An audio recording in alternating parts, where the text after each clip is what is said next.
Good morning and welcome everyone. I am Ekonomia from the Balkan Forum and I have the honor of moderating today's conference.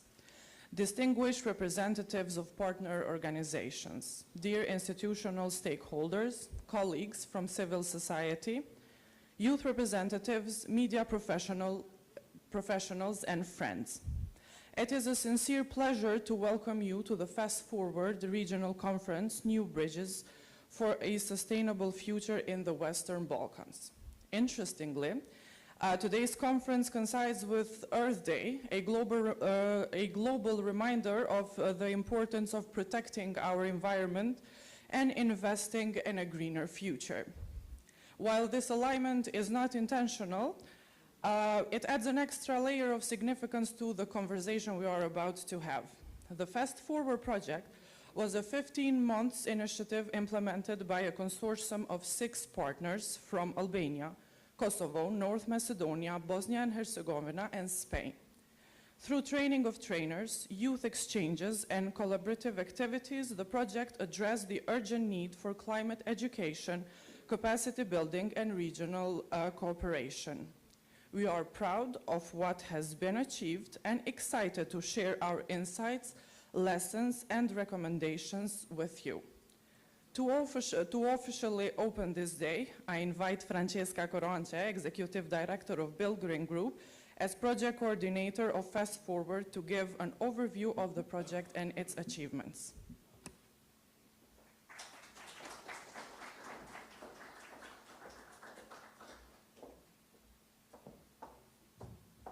Hello, everybody. What a pleasure to be here today. It has been 15 months of activities, of meetings, of engaging, of communicating, of doing things together. And not together as people, but together as a region. And of course, through the torch of European countries such as Spain, guiding us through the climate action that all region Balkans should steam forward to. And it's beautifully aligned actually within the theme that this year's the Earth Day has, which is our power, our planets. And what this project actually tried to do was giving this power to youth, to the generation who tomorrow will do and will mark the most transformations in this planet of ours. In 55 years, as this marks the 55th year of Earth Day, which has led the world, let's say, in educating and mobilizing the public, something that this project aimed very much to do and hopefully achieved somehow. Not only this, but today we embark with other 192 other countries and over 1 billion people who is trying to do something within the Earth Day. Of course, grassroots people power has always been at the heart of Earth Day, and that is why we are here today, and that is why this project was initiated. Us as coordinators, we have always tried, of course, to bring what Europe Alliance and values are. However, we always need to think about what the region has also to offer and the power it withholds. We wouldn't anyways be here today without Europe, let's say. So I would like to leave you today some food for thoughts. Where would be the region without the push of climate action of EU? Where would that be a climate action in the region without the EU support or push forwards? I would leave to with that question and most importantly in trying to tackle today some of the policy recommendations we are very aligned with climate action within the region. I would like only to put forward some results of these projects, of these 50 months activities.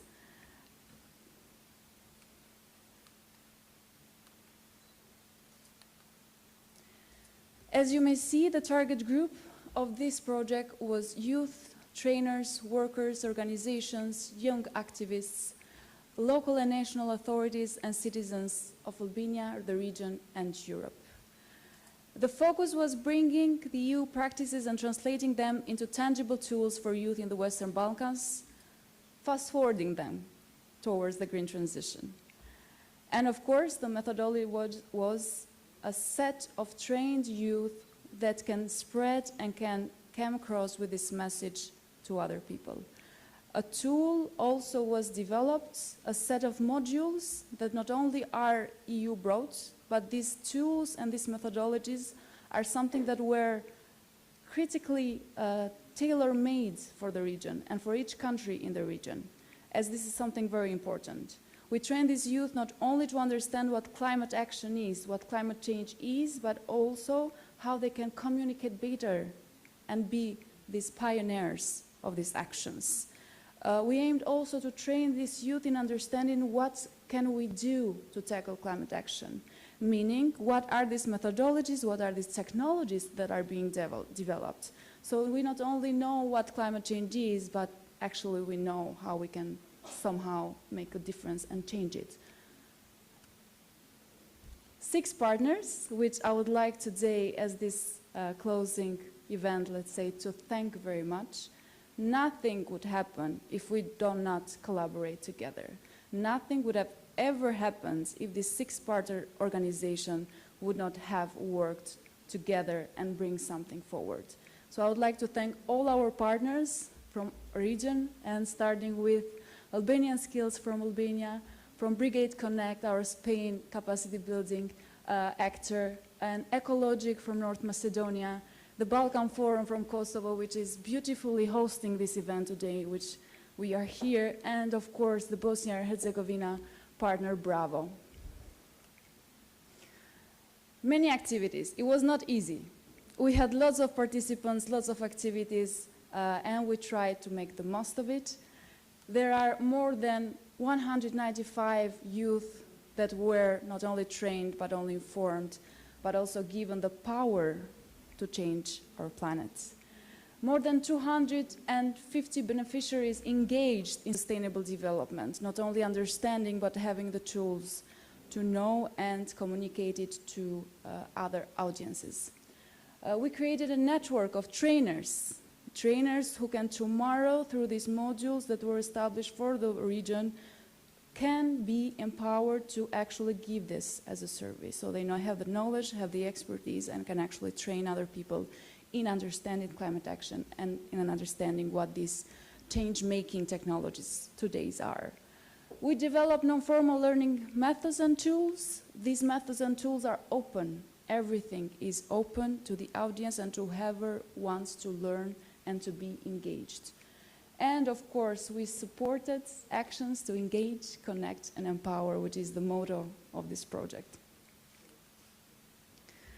This is it, just a fast forward, as we say, preview of this project and what it holds. I would like again to thank you for being here and for sharing with us your insights, your experience, and your thoughts. And we really want to take them and make use of them and make the regional action towards climate action, let's say, together and stronger. Thank you.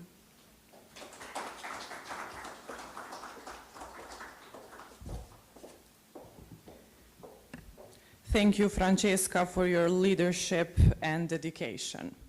Now I invite Ms. Christelle Phillips, Project Officer at European Education and Culture Executive Agency, who is joining us virtually to share a few words from the perspective of EACEA.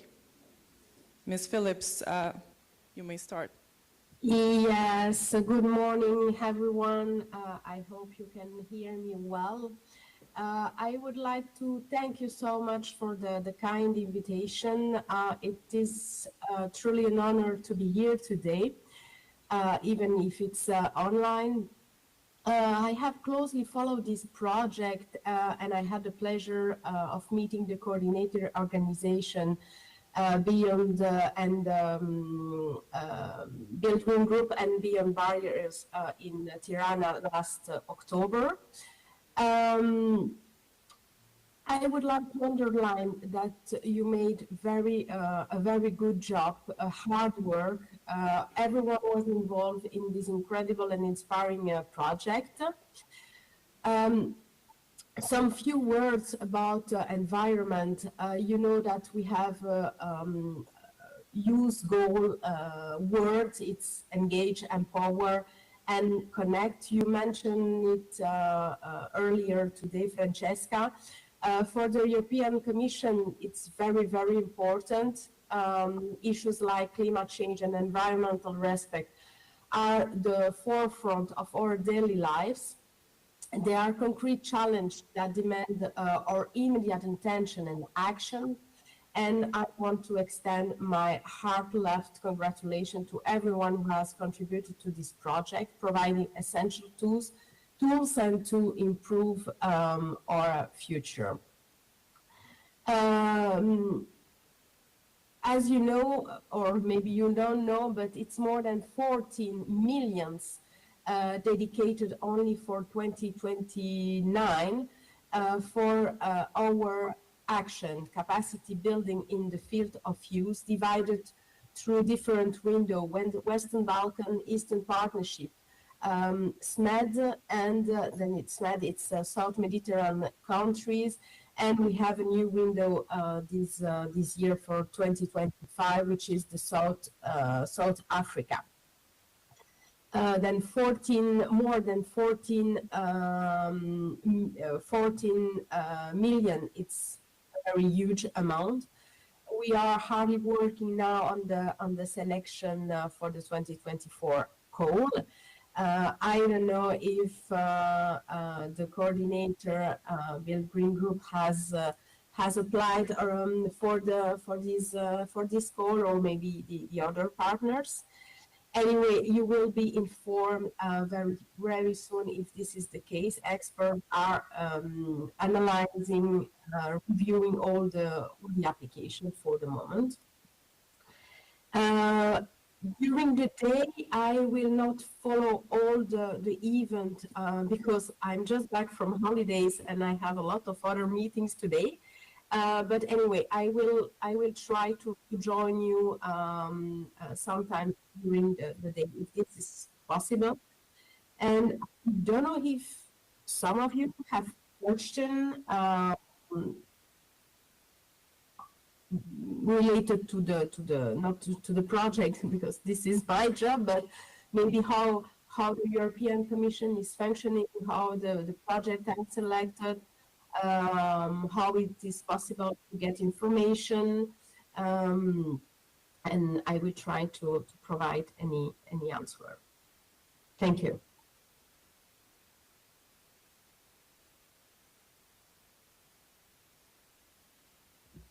Thank you, Ms. Phillips, for your continuous support to regional cooperation and environmental education. We now will move to our keynote address. It is my pleasure to invite Mr. Agimas Dreko, advisor to the Minister of Environment, to share his reflection on climate change, education, and green transition in the Western Balkans.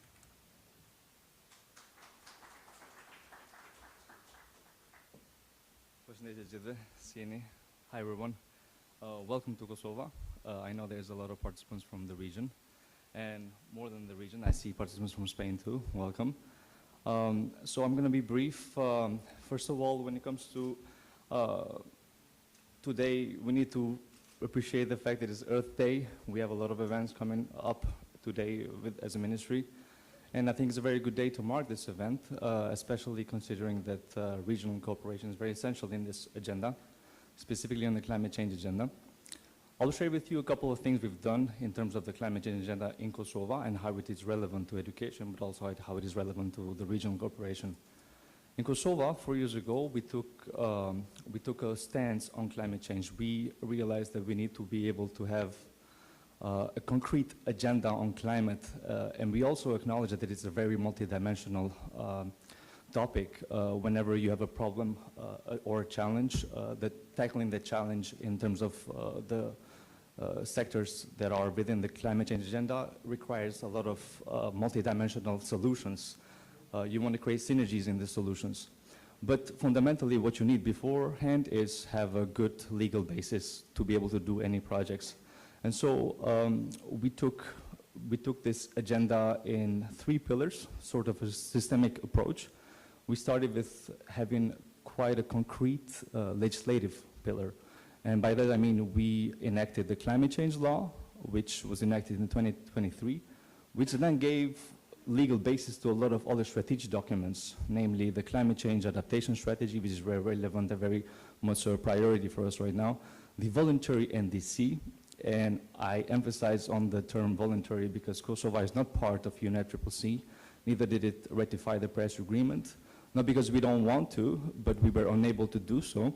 As a result, we showed the world that while the world is currently negotiating on a topic such as climate change, which knows no borders, and it's leaving us behind, we decided not to leave Kosovo, the world behind as Kosovo.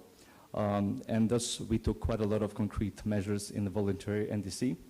Of course, there's other legal basis for strategic documents, such as the National Energy and Climate Plan, which countries in the region are also preparing. So we're coordinating because all of us are contracting parties through the Energy Community Treaty.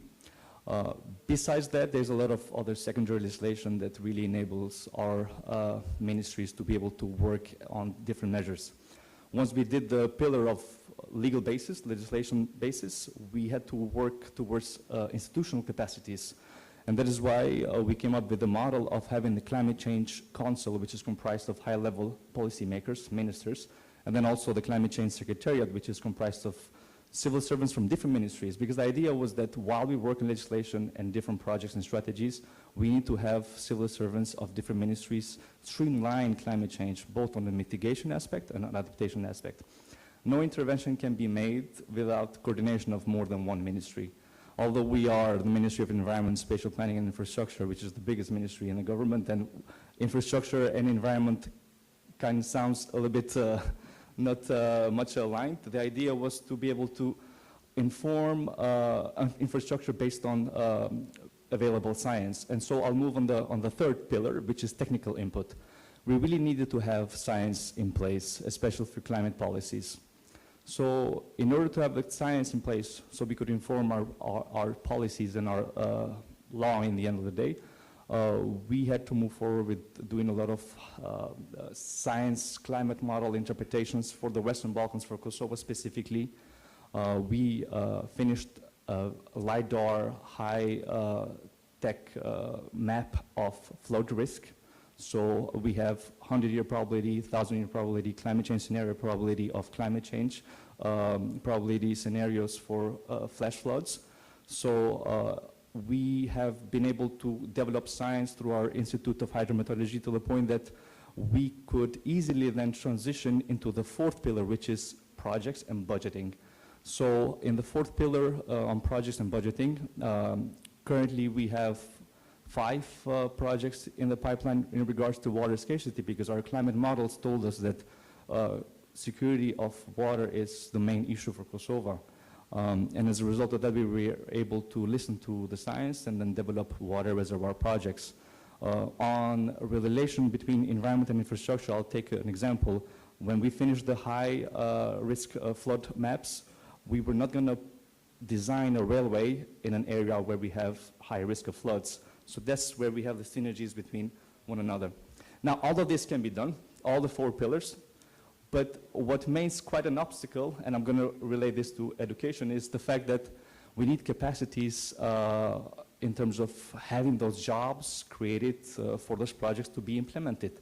So by that I mean we need hydrologists, we need engineers, we need, in the just energy transition, we need more people who are qualified to do solar and wind and clean energy solutions, energy efficiency. We need auditors for energy efficiency. So all of those require quite a lot of collaboration with the Ministry of Education, but also with plans regarding vocational training centers and overall streamlining climate adaptation and mitigation also in the curriculum of different levels of education.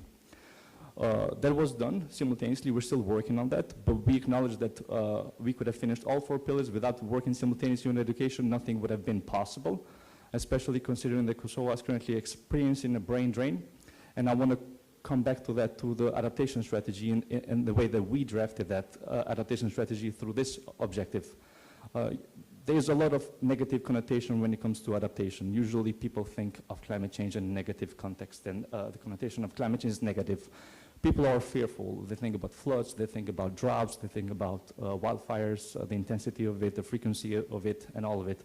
But the way we drafted the adaptation strategy is such that our objective is to highlight how Kosovo can be more livable than it is right now in the future. So we'd have more jobs, we'd have more people returning to Kosovo, because we would have sufficient water for the industry, sufficient water for drinking, sufficient water for irrigation, and our farmers would have a selection of seeds that are drought resistant, all of it because of the work that we're doing in adaptation strategy.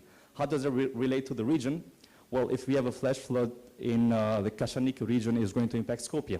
If we have if we have a wildfire in the national park that we share together with Montenegro and Albania, it is for sure going to impact the other two countries.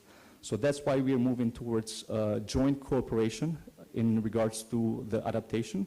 Just 2 weeks ago, through the RCC, we had the first meeting of the working group on the regional climate adaptation roadmap, and the idea is to have synergies between the actions that we take as a region, because again, climate knows no borders, and in the end of the day, it impacts us all, especially considering the fact that for lots of these risks, there's transboundary impact.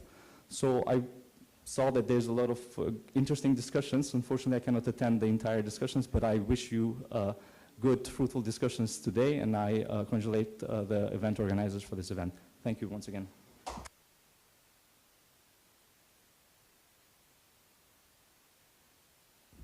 Thank you, Mr. Mazreku, for your insights and for your presence, even with the full agenda today on Earth Day. We will move on to the first panel of today. We just say goodbye to Mr. Mazreku and then move to the first panel. I'm going to briefly describe what we will be discussing in this panel, which holds the title Environment Protection and Sustainable Development in the Western Balkans region. The Western Balkans share a range of common challenges when it comes to sustainable development and environmental preservation. One of the most pressing issues is finding a balance between protecting the region's rich biodiversity and fostering economic growth, a balance that is essential for securing a sustainable future for upcoming generations. As I mentioned, this panel will explore key questions such as how can environmental conservation and economic progress be harmonized, what measures are needed to raise awareness of these issues among public institutions and wider populations, and etc. So please let me welcome our panelists for today. Dardana Boazi, the Director of Research and Policy at INDEP from Kosovo. Oljam Dervishi, environmental expert and Fast Forward project expert from Albania. Hilda Hoti, environmental engineer and Fast Forward trainer at Albanian Skills from Albania also. Ivana Peneva, project assistant from Ecologic North Macedonia. Nancy Loala, Executive Director of Brigade from Spain, and Harun Varupa from Bravo, Bosnia and Herzegovina.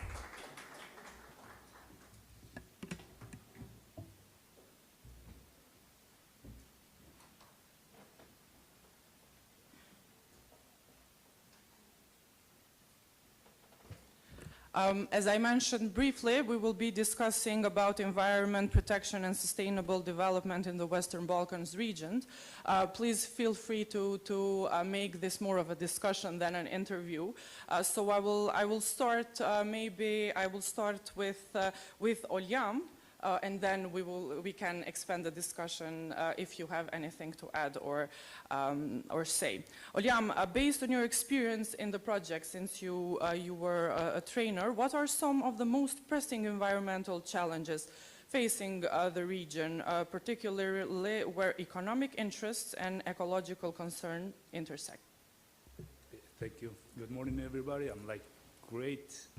It's a great pleasure to be here, firstly, and then let's talk about the problems we are facing, everybody in the region. But yeah, I was part of this project. I'm very glad I was part of this project. I met youth, youngsters, which I work most of the time, that are very keen to find solution about their problems they face daily.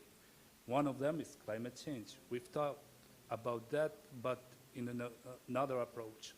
I'm always seeking youth to get connected more with the nature and more with the real world, which I called, and I'm always been pointed as someone who left no mountains without visiting, and that's because, yeah, I want to visit and to see how this climate change issue is impacting local communities. I want to talk another, beside climate change, there's another issue which is rivers, degradation of rivers we are kind of facing in Albania. I hope it's something, because we have like 4 catchments, watersheds in Albania, which are within the region, not shared borders. But yeah, I hope it's regional, it's only local, but I have seen that that's a problem we are facing as a whole region. And it's like waste management, water, river degradation when it comes to the use of these resources we are having. And the problem is more connected with how economically we see development. When it comes to economy, like lot of businesses, but even locals, when we talk about the legislation, they see it as obstacle. And that's the issue. So we have to make them aware that the best solutions are that kind of mentality, that where you think about the future generations, and that's what brings to sustainability. And the thing is, like, this kind of knowledge, I'm pretty sure that the youngsters can bring to the field. And I know it's hard, that the last thing that will change in our communities will be the mentality, but the constant work can bring those kind of solutions. I may talk about other problems, but I don't want to make it dark. So, yeah. Yes, Dardan, I would like to move on to this, since you are the head of research at INDEP, and INDEP directly monitors the EU Green Agenda. In this context, when it comes to reconciling the economic development and environmental protection, what are some of the gaps, maybe, or points you've seen? I mean, you've monitored when it comes to the region or Kosovo in this case. Thank you, Gonja, and thank you to the organizers for this very important event, Balkan Forum, and all of its partners, regional partners. I would say it intrigued me really much a question Francesca made in the beginning of the event, when she said, where would we be if it wasn't for the EU agenda to push forward the climate agenda and environmental protection in general? I think this is the central point that we need to discuss. Is the environmental protection agenda our own? Is it owned by us? Or is it something that sort of a standard that comes from outside that we need to comply in order to move forward in the integration process? So I think the first challenge is with making our policymakers and making our decision makers in general aware that environmental protection is actually something that we need internally, and it should be part of every cross-sectorial effort to improve the well-being of citizens and prepare the country for a lasting and sustainable development, rather than it being some sort of standard for us to get some financial instruments from the EU, or to get in closer to the EU, to pass a step towards the EU. I think this is one of the main challenges that we have. A second challenge that might even come from this is the lack of internal capacities of the institutions. Most of what the advisor to the minister mentioned in the beginning, those hazard maps, the applications, the scientific studies, most of them were made by international donors.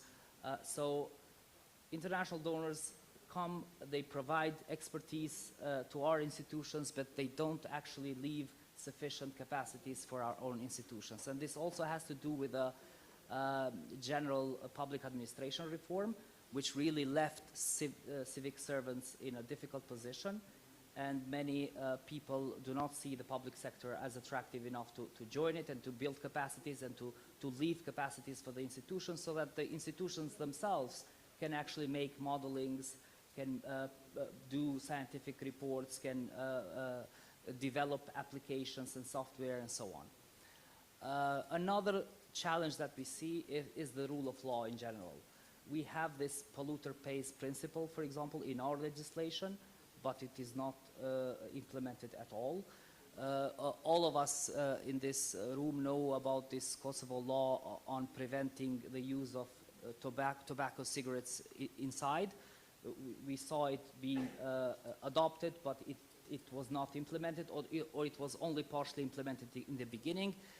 Same with other legislation, for example, law on the energy performance on buildings, which really would revolutionize the use of energy and the optimal use of it in the buildings. It was adopted in 2014. It wasn't implemented at all. Then in 2024, we decided to do another law, which is 90% the same law, but just to say that we did approve something more.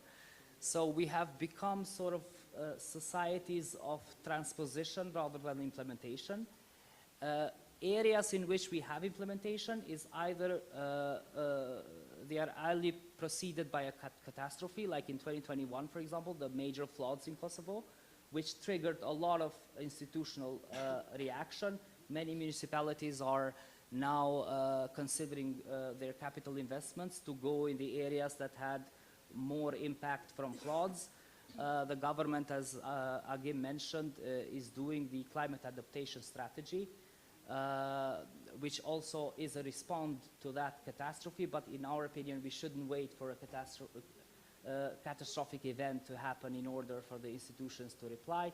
It sort of needs to be more embedded in all of our processes of policy making. These are sort of the main things that we see. I mentioned the rule of law and the polluter pays principle. It also applies to the energy transition, which is something that we also agreed upon, but the implementation is really slow. We have this strategy, energy strategy 2022-2031, which really foresees dramatic changes in our energy system with more than 1.6 gigawatts of new renewable energy to be introduced. We didn't see any major capacity being introduced in these years, so we only have 6 years to comply with it all. So these are sort of like the main issues that we are facing. Of course, another component is the regional component. We would like to see more cross-border projects, cross-border initiatives to monitor pollutions in the critical points in the region. Also gather data and report it in a more sustainable way across the region. And all of these to be linked with the efforts that the region is having towards implementing the EU Green Agenda. Thank you, Dardan. While you were talking, I see the panelists from Balkan countries nodding, and unfortunately, even from previous experience with this project, and when it comes to climate issues, talks, and conversations, the Western Balkans face the same challenges almost, or are intertwined with one another. And when it comes to these conversations, it's fortunate and it's good that young people are raising their voices and are taking action more than what we've been seeing for the past years. So I would like to ask Ivana, since she has been part of almost every youth exchange and training of trainers in the framework of this project, how did you see the youth engagement, or how did it change even the conversation for North Macedonia in this case? Thank you for the question, Gonja. First, I would like to say hi to all. And after that, yes, I would like to say that the youth people in my country they are facing with a lot of challenges. So, but they are now trying to change the things because we are following the strategy of youth. We are having a lot of engagement, youth engagement, and a lot of NGOs which are working on climate actions, especially with youth people. So, yes, we are working a lot on solving this issue. Our country is supporting us as an NGOs. We now have some, let's say, consortium of NGOs which are gathering together and working with the government of Macedonia to solve the issues caused by climate change, especially with the youth people. So yes, we are fighting a lot against the climate changes, and I hope that in the youth people, the future, with the youth people, the future in our country will be brightness than now. Hopefully. I really believe. Hopefully, Ivana. Yes. And from what I have seen, it is hopeful and bright, the future regarding these topics. Harun, what would you say is some action that should be taken like immediately in Bosnia regarding these topics? Yes, thank you for the question, and I would also like to say hi to everyone. Thank you for being here. Well, when it comes to Bosnia, sadly there are a lot of problems that we face, but I would like to highlight the most important ones, which are the frequent floodings, wildfires, and of course the air pollution. So to address these problems, I think the most important steps we need to take is to first invest in the climate resilience with the focus of flood prevention, because currently over 90% of expenses that come from climate-related damages come from actually floodings. Also, I think we need to transition more to renewable sources of energy, because currently in Bosnia, I think over 60% of energy is created through the power of coal and lignite. And the most important solution I think we need to implement is the improvements to the air quality, because Sarajevo currently, and for the past I think 10 or more years, is almost always on the top one for the list of the most polluted. Yes, same with Pristina also, yes, most polluted towns in the world. Yeah, we're competing, sadly. So I think these are the most important strategies or solutions that we need to implement to improve our quality of life overall. Yes. Nancy, I will come back to you last, because we really want to take example from Spain. So I will continue with Hilda, who has been taking part in training of trainers and youth exchanges in the Fast Forward project. During this session, what are the gaps or technical gaps, if I can say, you noticed when it comes to this alignment of climate changes and economic development? Well, thank you for the question. I don't know if everyone hears me. Okay. So, yes, I had the chance to participate in 2 of the exchanges that were held in framework of this project. Firstly, I was part of the exchange held in Bosnia as a participant, and then I had the opportunity to serve as a trainer during the exchange that was held in Albania, led by Albanian Scales, which I thank very much for the opportunity. And during this training, we covered topics like climate change, youth empowerment in environmental governance, and climate disinformation. Before answering your question, I have to mention that I was very surprised and impressed by how much interest the participants had in these topics and how much knowledge they had towards the topics. And this made the training very interesting because it changed from a typical training to actually a platform of communication and a platform of discussion between participants and exchange of experiences. We did have participants whose background was not directly related with the environment, and from them it was raised the issue of the necessity for including the environmental education in schools and universities curriculum. And the majority of participants agreed in the fact that they lacked trust in their governments, which is very sad, but that was what they concluded. They lacked trust in their government's actions toward sustainable development and fighting climate change. And also, they were almost all in the same mind when it came to the trust they had in the institutions, which also was almost inexistent, or some of them weren't either familiar with a lot of the institutions, which highlights the gap of actually highlights the necessity for transparency and the needed communication from the authorities.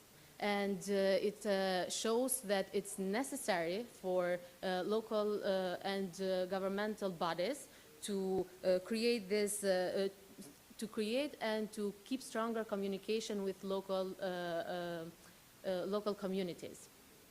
And I say we, because I'm a civil servant, and I'm also an active member of civil society, so I'm we everywhere. So institutions, the authorities have to actually build strong strategies and to implement actions in this direction, because these youngsters are actually important stakeholders that are needed in the table of discussions, are needed to be part of the discussions regarding environmental decision making, and therefore they should be not only on board, but they should actively participate when it comes to the actions that we plan to take, we consider to take towards sustainable development. Thank you, Hilda. Now, Nancy, I am asking you this question. We heard Ardan and everyone in this panel talk about the challenges we as a Balkan are facing, and you as Executive Director of Brigade Connect, which operates, if I can say, in Spain. How do you deal? I mean, in Spain, these are not the everyday challenges and everyday issues, but how do you ensure that initiatives and everything you do regarding these topics reach the communities and reach the wider population? Okay. Can you hear me all right? Yes, yeah? you can adjust the microphone as you like. So thank you for the question, thank you for the invitation, thank you for the organization, the hosting. So to be honest, the challenges are everywhere. It's not that in Spain we have the best world, okay? Not this severe, I would say. No, it's the same, but I will give to you our experience. Brigade Connect has started from a research project, meaning that with the researcher, because when you speak for innovative solution, it seems like you are in another world. But the idea is that when you work with researcher and with developing the prototype, all of these people that are working needs first to know the problem.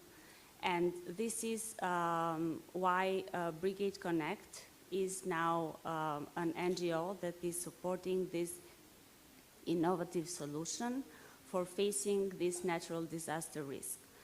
Why I said this? So the idea is that while you are working and you have a clever idea and you want these entities, because even the other panelist has said that there are entities, strategies, so all the government that is working in a higher level need this researcher to innovate on a proper way and to help facing this problem like climate change. So the Balkans, the Western Balkans, and also all Europe is facing natural disasters, and this is due to climate change. So the idea is that Brigade Connect is helping all this innovative solution to be proper on the market, mean that the Brigade Connect team helps these researchers, these SMEs, these universities, these NGOs that have clever ideas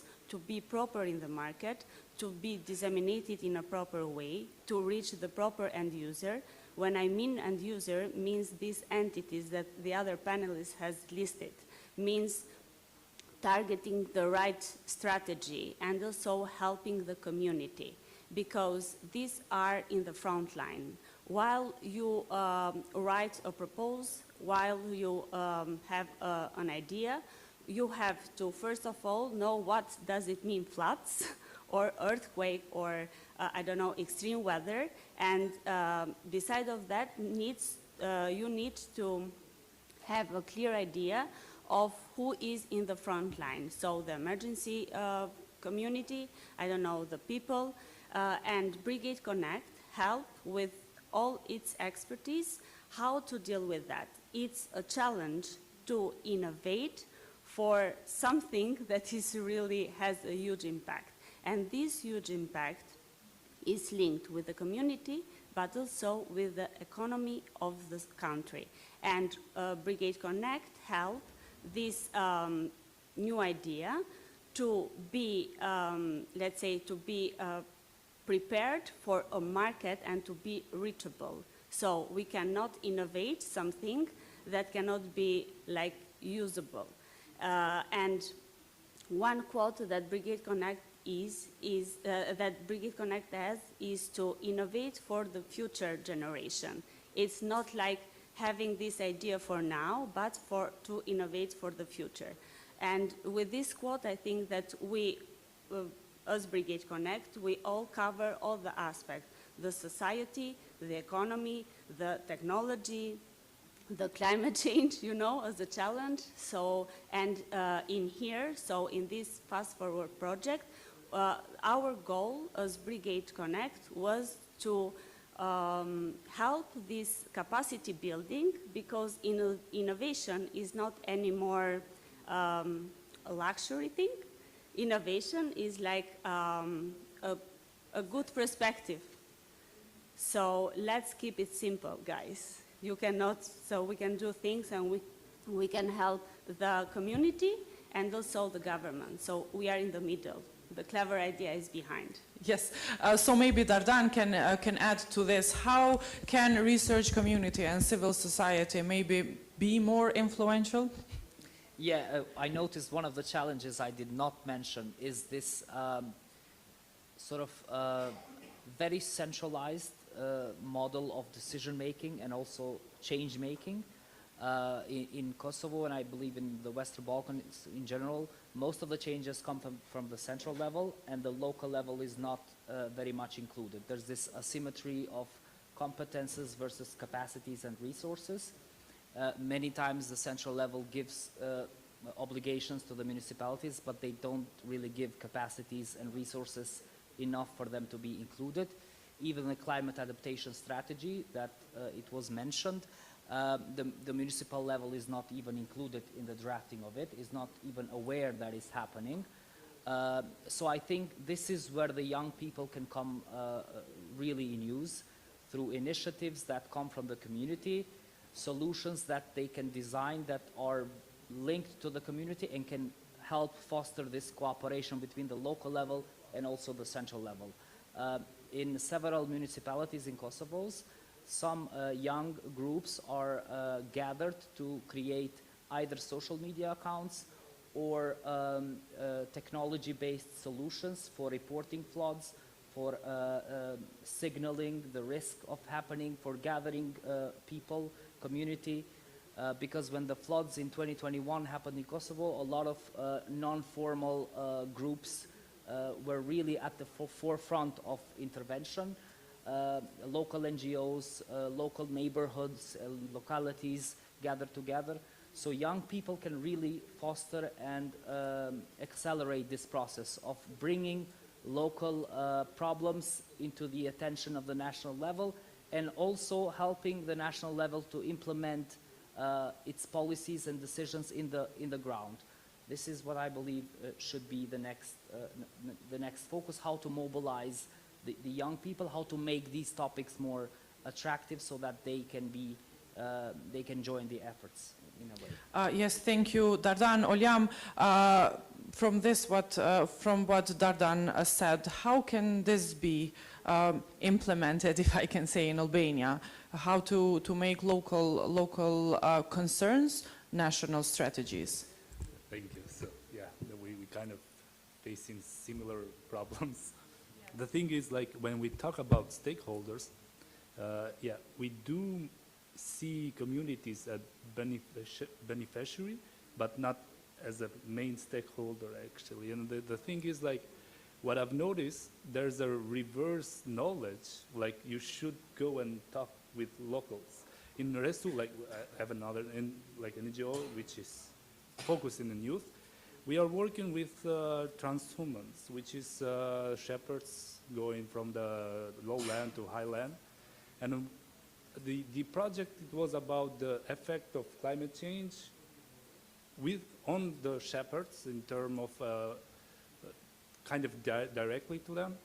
And when we talked with them, they were like very known, they knew how this change of weathers is impacting their work. And somehow they were telling me, like, yeah, in highlands we do have risk of fire, but we kind of trying to prevent that because, yeah, we are trying to protect ourselves. And I was asking them how you do that.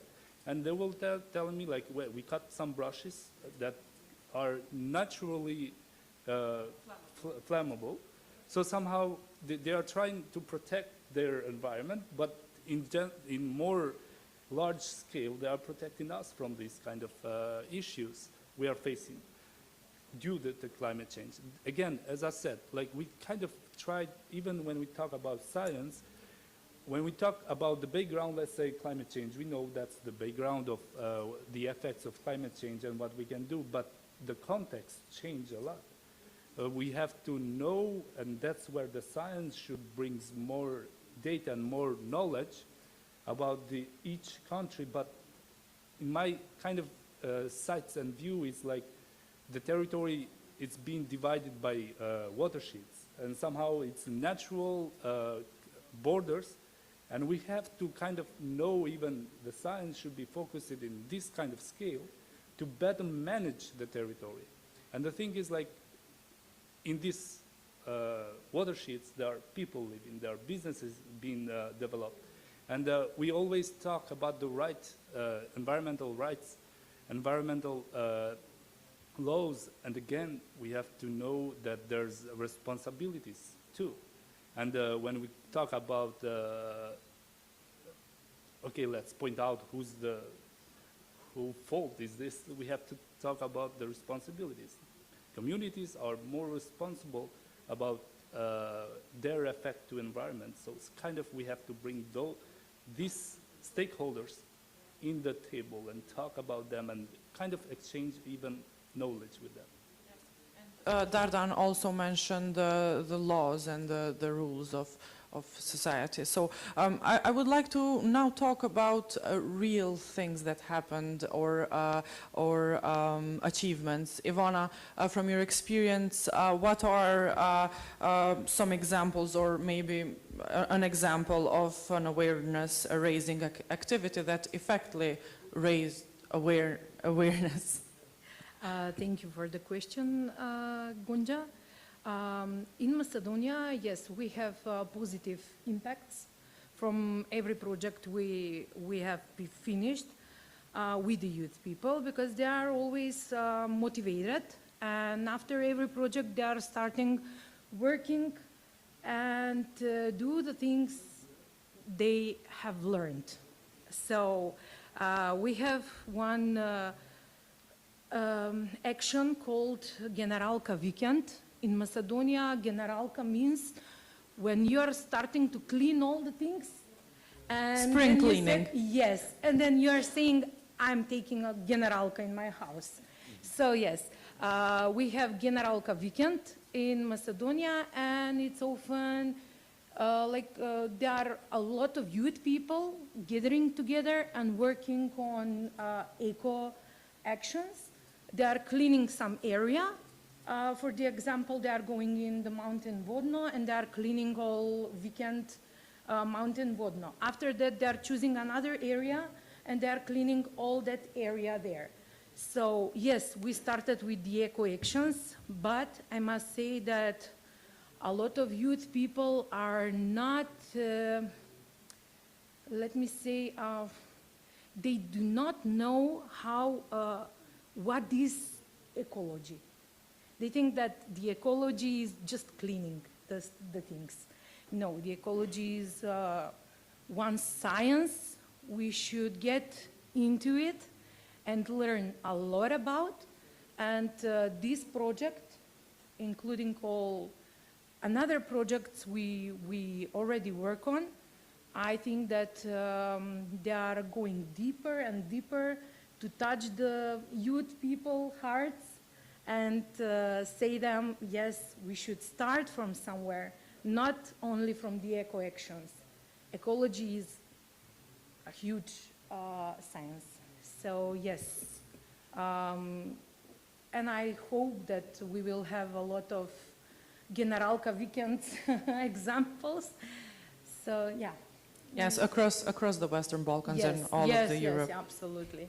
Thank you. Hilda, thank you, Ivana. Hilda, you are an engineer, environmental engineer by profession. In your opinion and experience, how can engineers, not only environmental engineers, contribute to solving these issues or even just raising awareness? To sustainable development or? Yes, sustainable development, of course. Well, I think the first thing our countries have to keep in mind, every one of us has to keep in mind, is that the path towards sustainable development is something new for our countries, but it's not a journey that other countries haven't gone through. So we have developed European countries who have already gone through this and have faced the challenges that we are facing. So this is good news for us, because we have the blueprint for success. And what is left for us to do is to take this blueprint of success and all the actors that can contribute to sustainable development, meaning engineers, CSOs, everyone, all stakeholders, and adapt these cases with our country's realities, and then implement them. Obviously, this is easier said than done. This is a challenge in itself, but it's not a challenge that we cannot overcome. We can overcome this challenge, and this is done through leaving the engineers to take charge of it, to lead our countries in this path. And in order to do so, why? Someone must say why. It's just because you are an engineer, we must allow engineers to do this? No, it's because engineering, it's an interdisciplinary science, and it's also sustainable development is just not economic development. It's not just writing laws to protect the environment. It's something more complex than that. That's why this is why we need these professionals who have this complex knowledge to actually bridge the collaboration between different actors and different professionals. But in order to have these engineers do a good job, we have to create them the right mechanisms. Which means, yes, I will never get tired to say that we must and we have to include environmental education in the schools and university curriculum.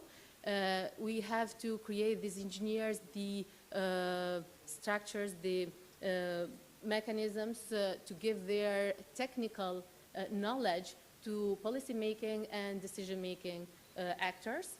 And an example of this, I'm going to give like a proposal that myself and a couple of my colleagues, also engineers, did to the Albanian parliament in the framework of Youth Trail, which was a training held by OSCE presence in Albania.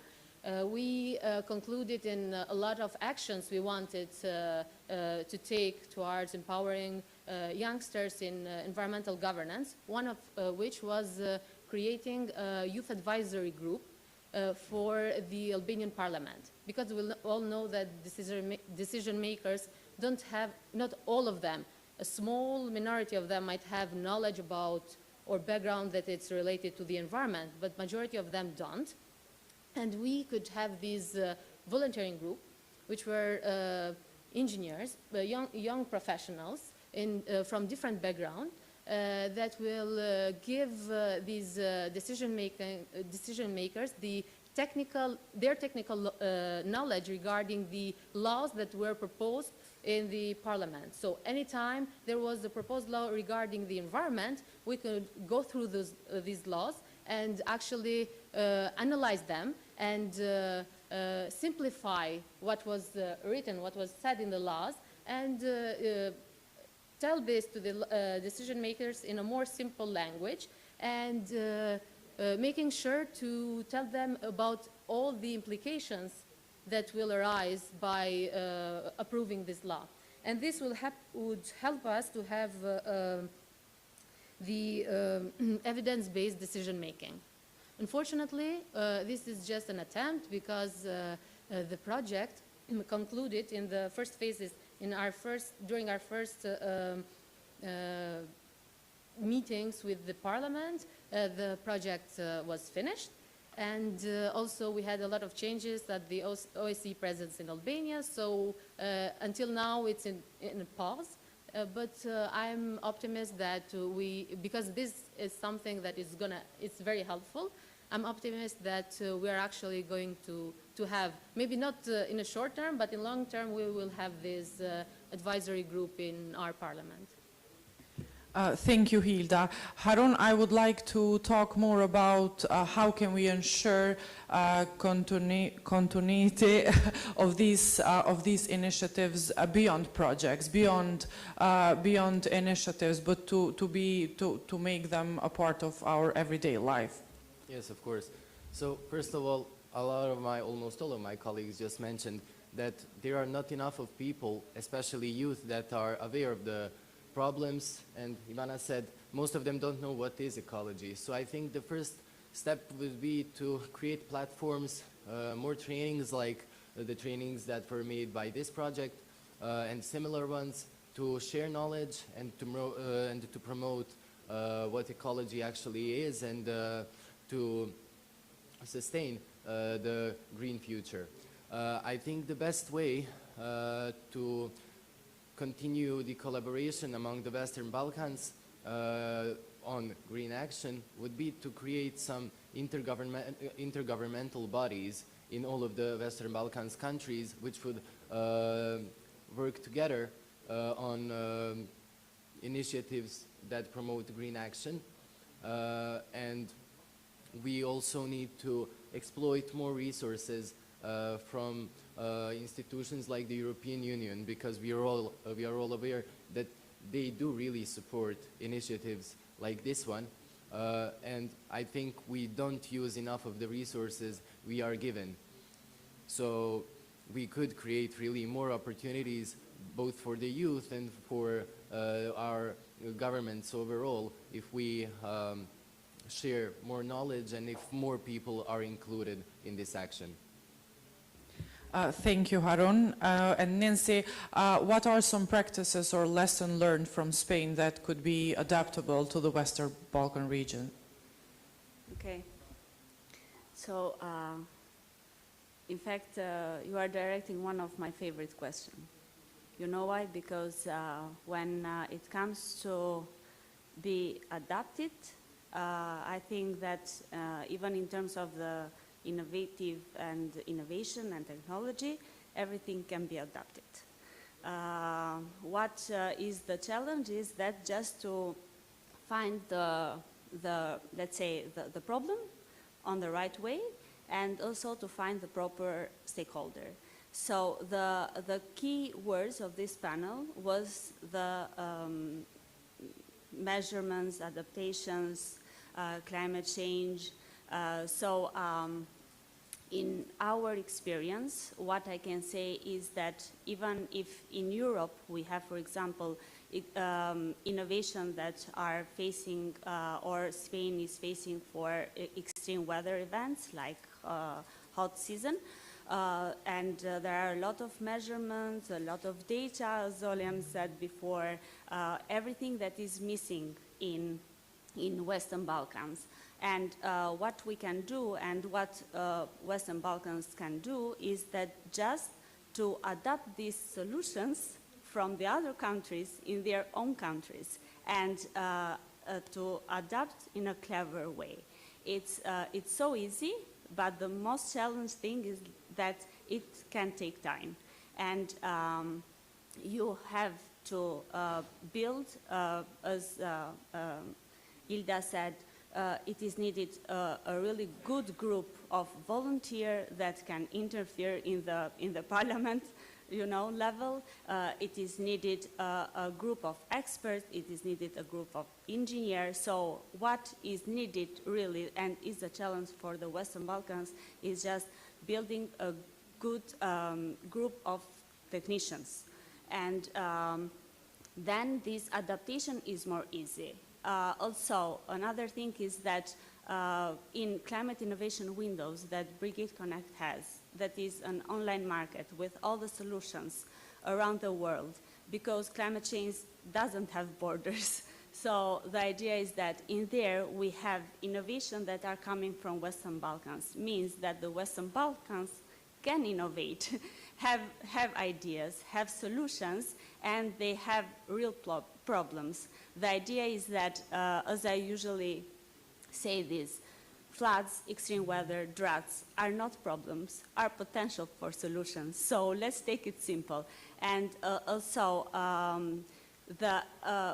developing the curriculum are the most challenging thing. And in Spain, for example, they know about climate change when they are in the elementary school. They know how to use the water, why to use it, for what, even to how to reuse it. So these simple techniques can be adapted in the Western Balkans and can start from education, from kindergartens, from primary school, for university. In Albania, for example, I'm pretty sure because my roots are from Albania, so the idea is that in the universities there is not a real curriculum, let's say, list of elements that can be treated and can be used in the universities. So we have a polytechnical university for environmental issue, and climate change is just a topic in Albania, just for, to use it for the students. But it's not climate change is now really a good topic to be developed and to create an interesting approach for the European Commission and even for the other projects. Thank you, Nancy, and thank you to all of you for being a part of this panel. Now we have some time allocated for a brief Q&A session. If anyone has a question, you can raise your hand and we will bring the microphone to you. Yes, Shant, please.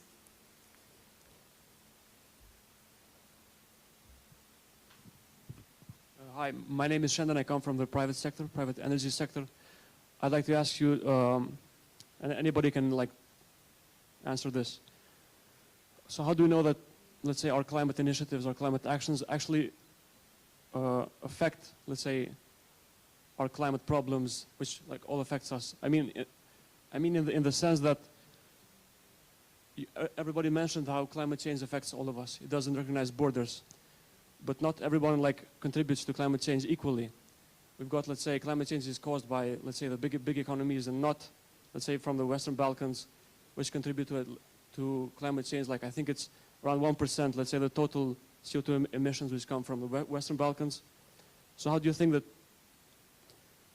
even if we would become net zero by tomorrow, let's say as the Western Balkans, how do you think would it actually matter if would it even make an effect on climate change? It would still affect us, I think.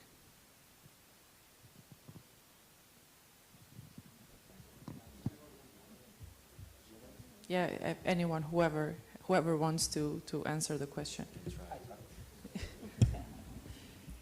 So basically, right now, as you said, there are not many people that are involved in the climate action. If we have more people involved in this action, there would be more awareness, more promotion of it, and with that, we would gather more finances and more resources towards fixing the problems that we already have. So right now, even though there are right now in this room some people, it's still not enough to create a bigger movement.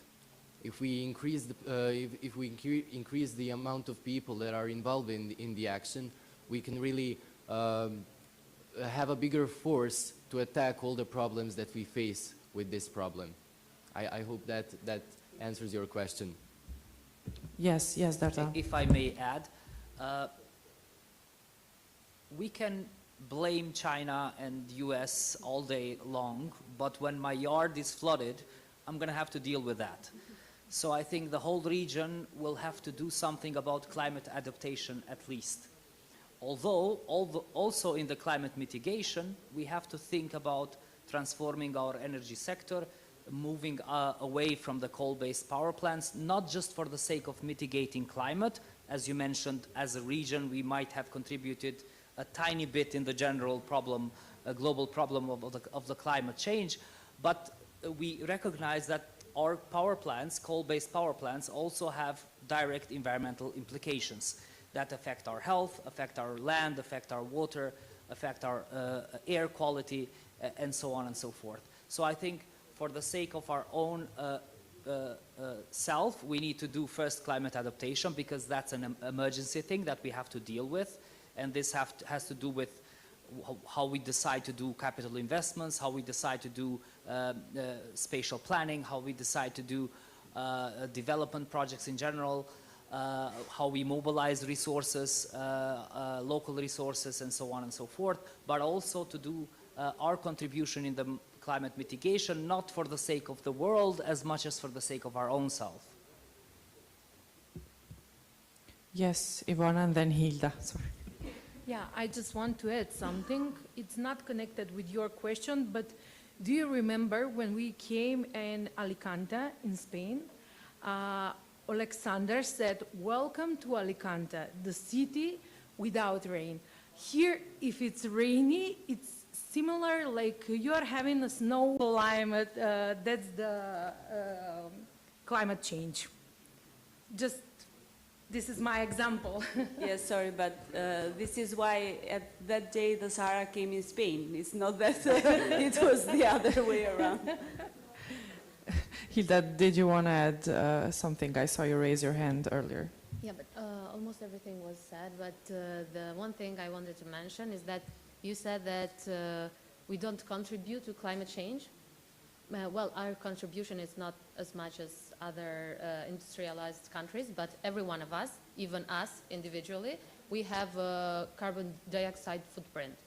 So we all give our little share in the climate change. Also, this as a sentence, because we had the climate disinformation, and for people who participated in the training, it's actually climate disinformation, like a sentence that is related to climate disinformation. It's actually not true. We all contribute.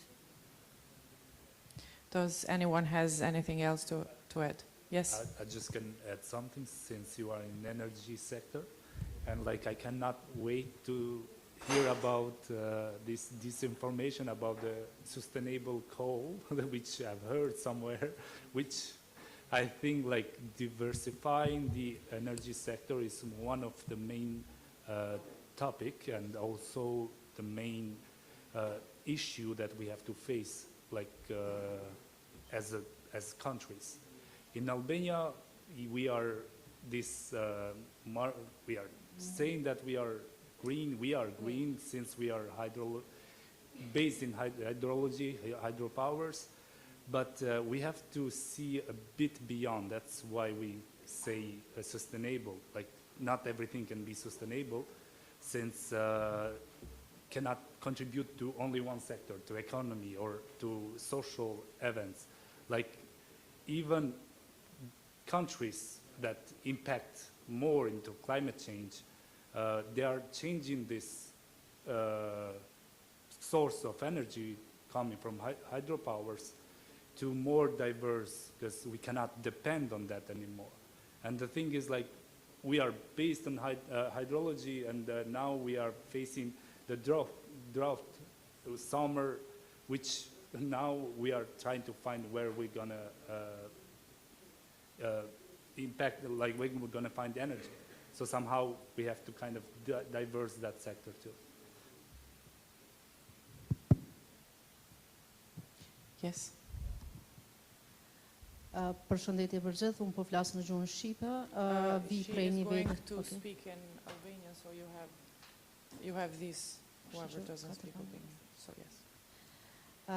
Po bëj një prezantim, vi prej nivelit lokal, vi prej komunës Ferizajt, natyrisht një komunë me zhvillim të hapshëm ekonomik, me plot ndërtesa, edhe një pyetje shumë konkrete dhe një koment. Çka po hub Ballkani Perëndimor deri në 10 vjetarshme, sa i përket natyrës, sepse kujdesin e kemi minimale, sa i përket, me thonë, nuk jam shumë e mishrune me temën, po si do që tjetë vitin e kalun, e patëm një pyetje shumë direkte, çka kena me vepru nëse 3 vjetarshme s'kena me pasuj.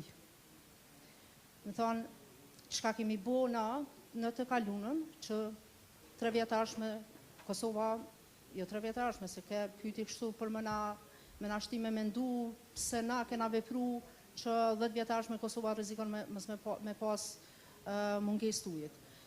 Përpas kësaj, çka po hu Ballkani Perëndimor sa i përket natyrës. Thash vi prej nivelit lokal, politika jo të mirëfillta, zhvillim i hapshëm ekonomik, industria, ndërtimet, pat planifikune, kështu që veç po më intereson që kjo pjesë. A jemi parafërsisht njëjtë, se thamë që nëse na krijohet një dam natyror, na e kemi afër Maqedoninë, e kemi afër Malin e Zi, edhe apo krijohet sepse thamë që nëse ndërtojmë ligje uzime në nivel nacional, po në nivel lokal çka po bojmë? Faleminderit. Faleminderit. Who wants to respond to the question? I will just say, like, I'm sorry for taking. The thing is, I don't know, should I answer in Albanian or in English? Go ahead, however you would prefer. But the thing is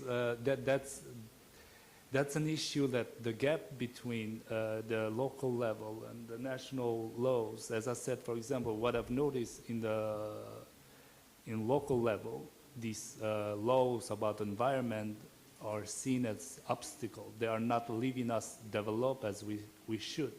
And the thing is, like, I see this an issue, like, even in terms of politics, we kind of trying to kind of be developed, and with development we mean economical development, and we are focusing on that direction, and we are like kind of bringing as much as possible resources to profit more, to profit, which is short-term vision.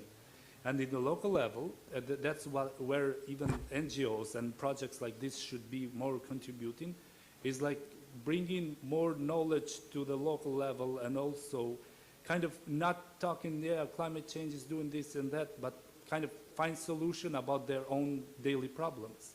And the thing is, what I've noticed is that when you go there and you talk about what you're facing, what kind of problems, like, for example, Albania, it's dependent, like 20% of economy is based on agriculture, and agriculture is more vulnerable about this topic than all other sectors, in my opinion. The thing is, like, when you go and talk about that, yeah, it was snowing in April, and they were like, yeah, we cannot do anything anymore. But that was like, yeah, you can change, you can produce different things, you can diverse your production in order to overcome this problem. We cannot do that, we cannot stop the snowing in April. That's something that we cannot do, but we can adapt to that. So somehow we have to bring knowledge to this level and kind of find solution with communities in order to kind of bring this bottom-up approach to the politician and laws that can be more integrated in terms of solutions. Thank you, Liam. Hilda, maybe quickly, we're running out of time. I just wanted to say something since myself, I'm a policymaker, and we are talking about policies and laws in general. I wanted to clarify one thing. We have to understand that policies are made in national level. Policies and national strategies and laws are only made from national government, the central government. They have their own branches in localities that through them they implement these strategies and policies. But the municipalities, they can develop strategies that are only within their border of the municipality. What is important, what is crucial, is that we have to collaborate, we have to sit together, work together, and enable to have synergy between the strategies and to keep in mind the national level policies when we draft the local level strategies. So we cannot blame the fact that policies are made in national level, because we are Albanians, and even Balkan, we have the same mentality. Every one of us wants to lead, every one of us wants to make the law, every one of us wants to be a leader. It doesn't work like this. That's why we have central institutions. They are leading, maybe not in the best way. There is a lot to do in this direction, but the municipalities and local level has to follow the lead. Or if they are against the way it's being led, they can propose changes and everything, but we cannot expect for each city to have their own laws. That was clarification from me. Thank you, Hilda, and once again, thank you to all of you for being part of this panel. It was a pleasure.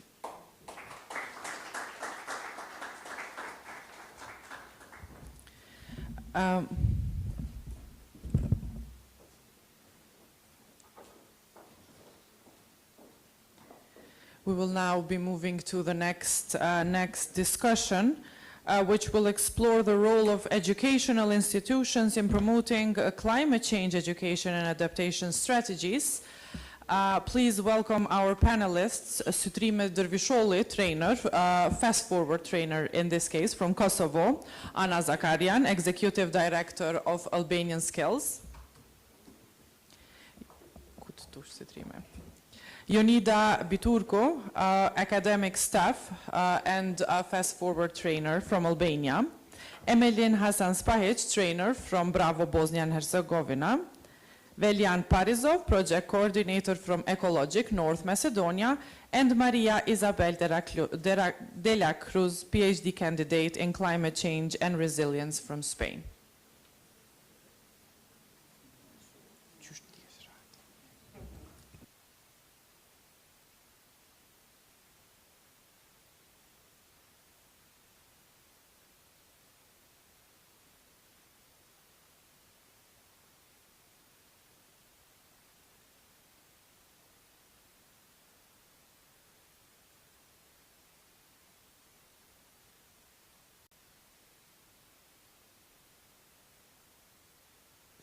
In this panel, shortly, I mean, we will discuss for an hour based on the agenda, but we will discuss about climate change education and policy recommendations.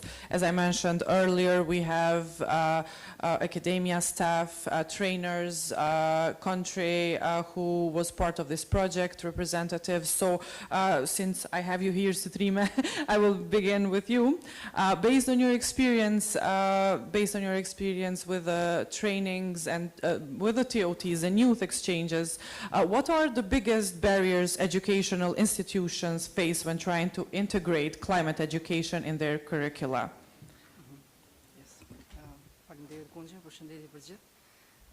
Thank you very much for the invitation. Yes, I had the pleasure being a trainer in this project for a while, and also to follow different, let's say, backgrounds and generations from these trainings.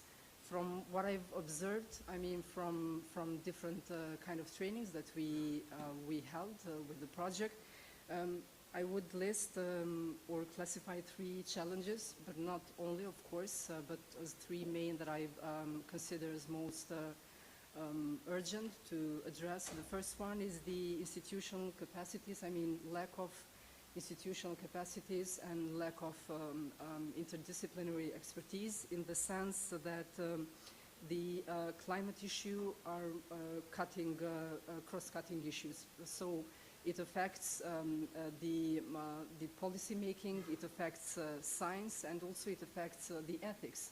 Because as the previous panelists, Ivana mentioned that maybe we do lack even knowledge for the basic concepts like ecology, starting from the kindergarten, primary schools, and up to the elder generations.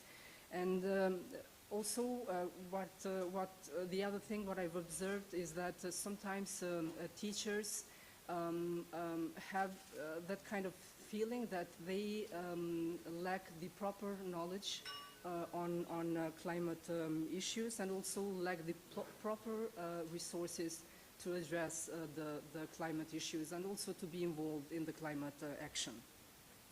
The second issue is the absence of national policy frameworks. So it is very important, I mean, to have this kind of top-down approach, and to have kind of incentives and push from the institutions, not only from the central government, because also municipalities, local government are very much affected from the lack of policy of climate action. And the third one is the misalignment in the sense that sometimes, I mean, people and students do not, it's kind of mismatch. It differs a lot from what we know in practice, let's say what we learn and what is happening in the ground. So in this sense, I mean, we have to move from the theory into skills-based learning, like climate literacy, sustainable business models. For example, in Kosovo, there are only few organizations or even few people that I met that are actively involved in how to do sustainable business models. Even private sector itself, from where I do come also from my background, there is just let's say a little small discussion on how to contribute in the sustainable business model. So these are more or less, I mean, the challenges that I do see. So not only updating content, but also updating the teaching methods. Thank you, Sutrime. Anna, when we talk about education, Sutrime mentioned that in the Balkans, not just in Kosovo, but the Balkans region, it should be part of the curricula since kindergarten. But what steps can higher education take towards implementing the EU Green Agenda and learning about these topics? Thank you for the question, and in this occasion I would like as well to congratulate for this organization and also for warm hospitality. Yes, and again I would like as well to thank coordinator, because hosting us as a, or inviting us as an organization, skills development organization, that sometimes we are a kind of looking out of the field of expertise, but this is as well a visionary and strategically a solution to bring together all kind of organization in such actions, but also to make us, to teach us how to lead these processes, skills development in general.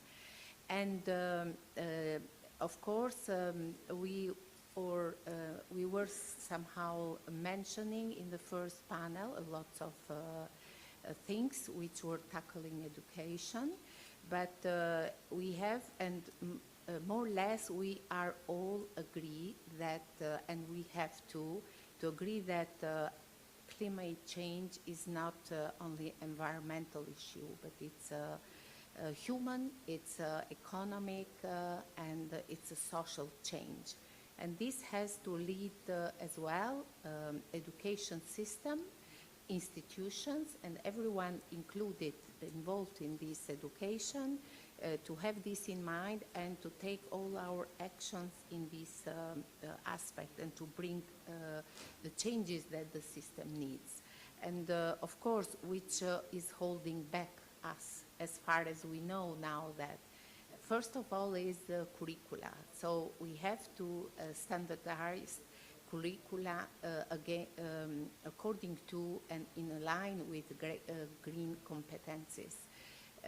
This is not as simple as I say, because education system is a very big machinery, is centralized as it should be, but also should be decentralized or having decentralized aspects. And this cannot happen in one day, in 1 year. I can bring here, for example, one example from the Swiss system, with education system that I was used to work for many years, that just changing one curricula, it took 4 years.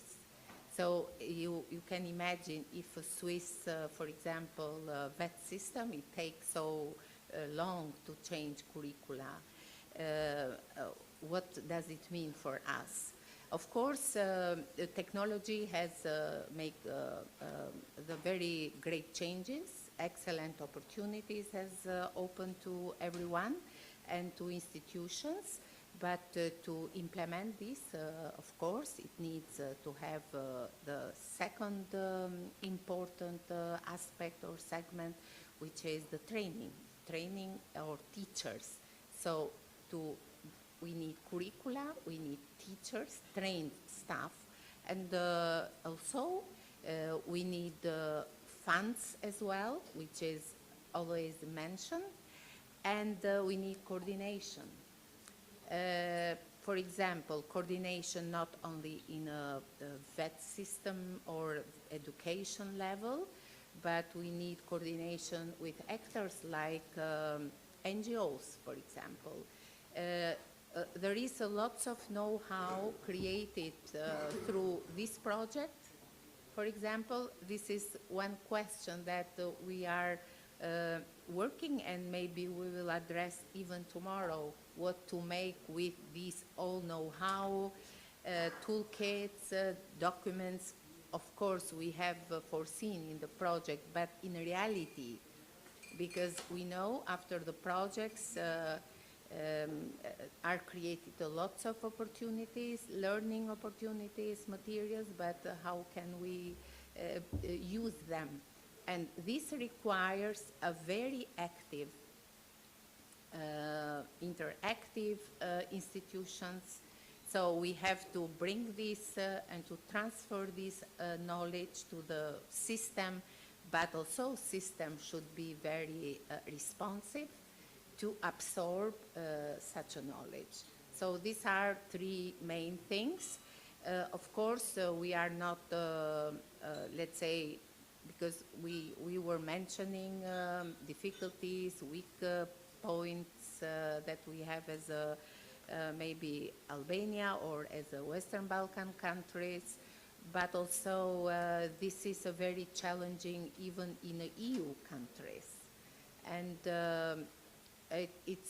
they are maybe a bit ahead of us, but again, this is challenging because, as I mentioned in the very beginning, we are talking for human change, social change, and economic change. Thank you, Anna. Veljan, I would like to ask you, since we're talking about integrating these topics in curricula in schools, when that will be done, it will be another discussion. But since we have to discuss these issues in a non-formal way of learning, what has Ecologic done to address or maybe to spread the word? Thank you for invitation. You can hear me, right? Thank you for invitation. Ecologic exists 14 years, and we work for topics of environment, active transport, circular chemistry. And the last projects we had about circular chemistry that really worked was that we created a digital game on circular chemistry, also board game, and we presented to schools, to rural schools, which really worked. We went to a few schools. Teachers are really interested in this. Students are more engaged. Chemistry is more popular to them. And I really liked it because I studied chemistry, and for me it was, really nice thing to see. For a change, that students like chemistry for a moment. And another thing that we really enjoyed is that we go to rural schools and municipalities because we collaborate with more than 30, 40 rural schools and municipalities. And this Sunday we go and we are going, there is a cycling event. And we use this cycling event not just to cycle, but also to present some of our materials. So there will be a cycling, a workshop for children. And on this cycling workshop, I really like that this life skill, like to transport, to repair your bike, you also teach children how to, to care about the environment, to reduce their carbon footprint and stuff like this. And another thing that works is, as we mentioned at the beginning, the European Youth Strategy, connect, empower, and engage. So we had projects where we engage the youth, we invite them to one workshop. They are giving us, feedback, what do they want in the curriculum, but we do it, more creatively, let's say with cards, with games. And in this way, they are giving us the feedback. So this is how we create the curriculum. After that, we connect them in mobilities like this. And in the end, we give them mentorship. And it really works for us as well. But not to mention just the projects, because Ecologic has a lot of other things to share, let's say. We had formed a social enterprise called Mr. Frog. And in this social enterprise, part of the participation fees are going to a vulnerable youth. This is how much I can say for now. Thank you for everything. Thank you for your answer and sharing all of these stories. Jonida, reflecting on your work with the Fast Forward training of trainers, what recommendations do you believe are most actionable for embedding climate education in Albanian schools and universities? First of all, thank you for inviting me in this panel session, especially Building Group. And returning to your question, based on my working experience in training of trainers throughout Fast Forward project, I believe that there are several recommendations that can support the incorporation of climate change education in Albanian school university, but not only in Albanian system education, but throughout all the region. So what is most important that other colleagues emphasized previously, but in my opinion as well, is the most important thing is to incorporate climate topic in curricula. As Anna mentioned, climate change is not only an environmental science issue. It impacts every aspect of our lives, from agriculture and technology to economics and social sciences. So with this regard, it's very important that the climate topic should not be addressed only in climate science curricula, let's say. It is a must for academia to involve climate topic through all the subjects that one bachelor or master circle should have. So with this regard, it is very important, and the student can be, they can address and they can make the difference between the impact that climate changes has through different fields. So in this regard, it's very important to understand the diversity that climate change has in itself as a multidisciplinary science, let's say, and throughout this step, students can mitigate and can act in different perspectives. Thank you, Jonida. Maria, I want to ask you, from your experience, what innovative methods or tools have been proven effective in engaging students on climate topics? And maybe how would you see them adapted in the Western Balkans? Yeah, well, thank you for the opportunity to be here. Good morning, everyone. And, well, from my experience, like in urban planning and in the context of geomatics, there is no better way than using real data, territorial information. When you analyze your own city using GIS tools and also open data sets and the new AI model-based information, you can connect the real climate change into regional perspectives. So I want to remark that cities are already built and that climate change is already here. So what we need to do is to adapt our cities to these climate change hazards, and there is no better way to use these tools. Also, in this context, artificial intelligence could represent like a really good ally to understand our cities and to, how to say this, and to act into a preventive approach and not to a reactive approach. So using these tools, open data sets, and the collaboration with stakeholders from everywhere, we can design and plan our cities, replan our cities to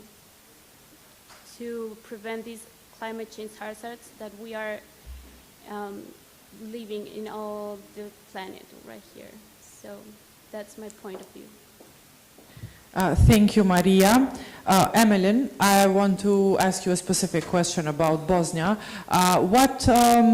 What role do non-formal education and youth-led initiative play in supplementing the the missing part of the formal education? Well, hello everyone. Thanks for invitation for this panel.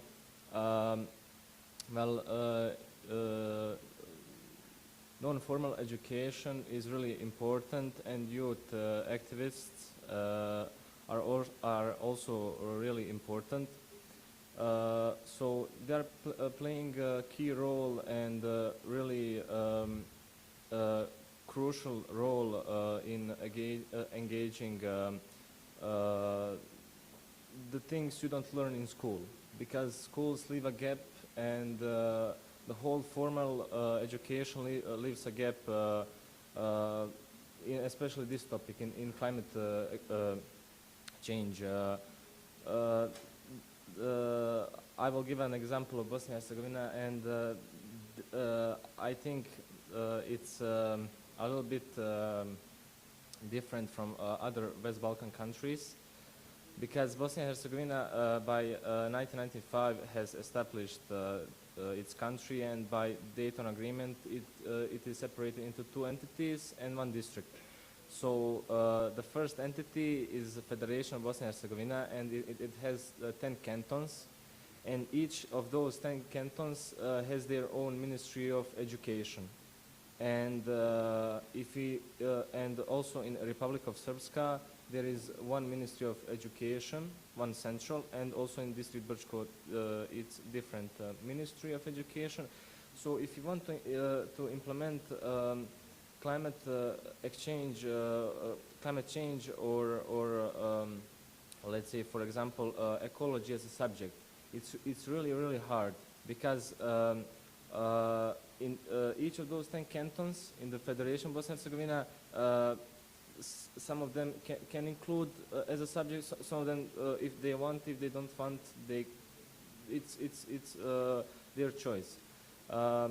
Also, what I want to mention is that I researched a little bit, and UNESCO made a research that says that whole system in Bosnia and Herzegovina, whole education system,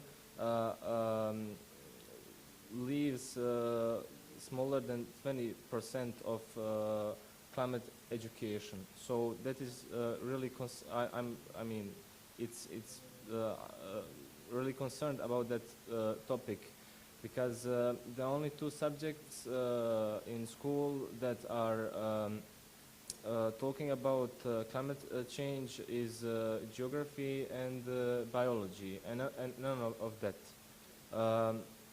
And also youth activists and NGOs are playing crucial role in Bosnia and Herzegovina, because they are most likely the ones who are saying and talking the most about this topic.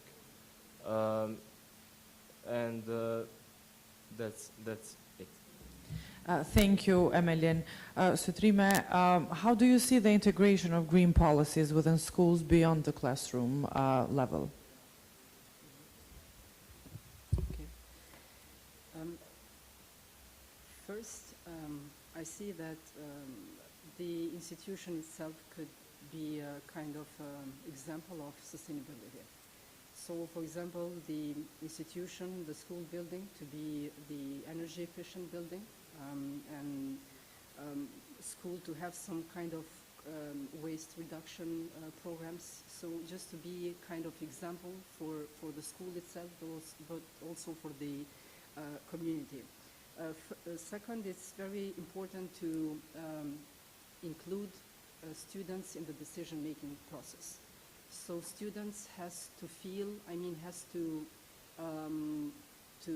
feel that kind of lived experience, not only to see climate change as a subject, only as a subject, because it will nothing impact to them if you just hold a lecture there that climate changes and climate issues are this and that. So students has to be, and how they could be kind of part of the decision-making process through eco clubs, through sustainability councils, or any kind of mechanisms that schools decides to establish in order to to integrate students in the decision-making process. And the third one is the close collaboration with NGOs, with businesses, in order to give to them kind of access to funds, but also to expertise.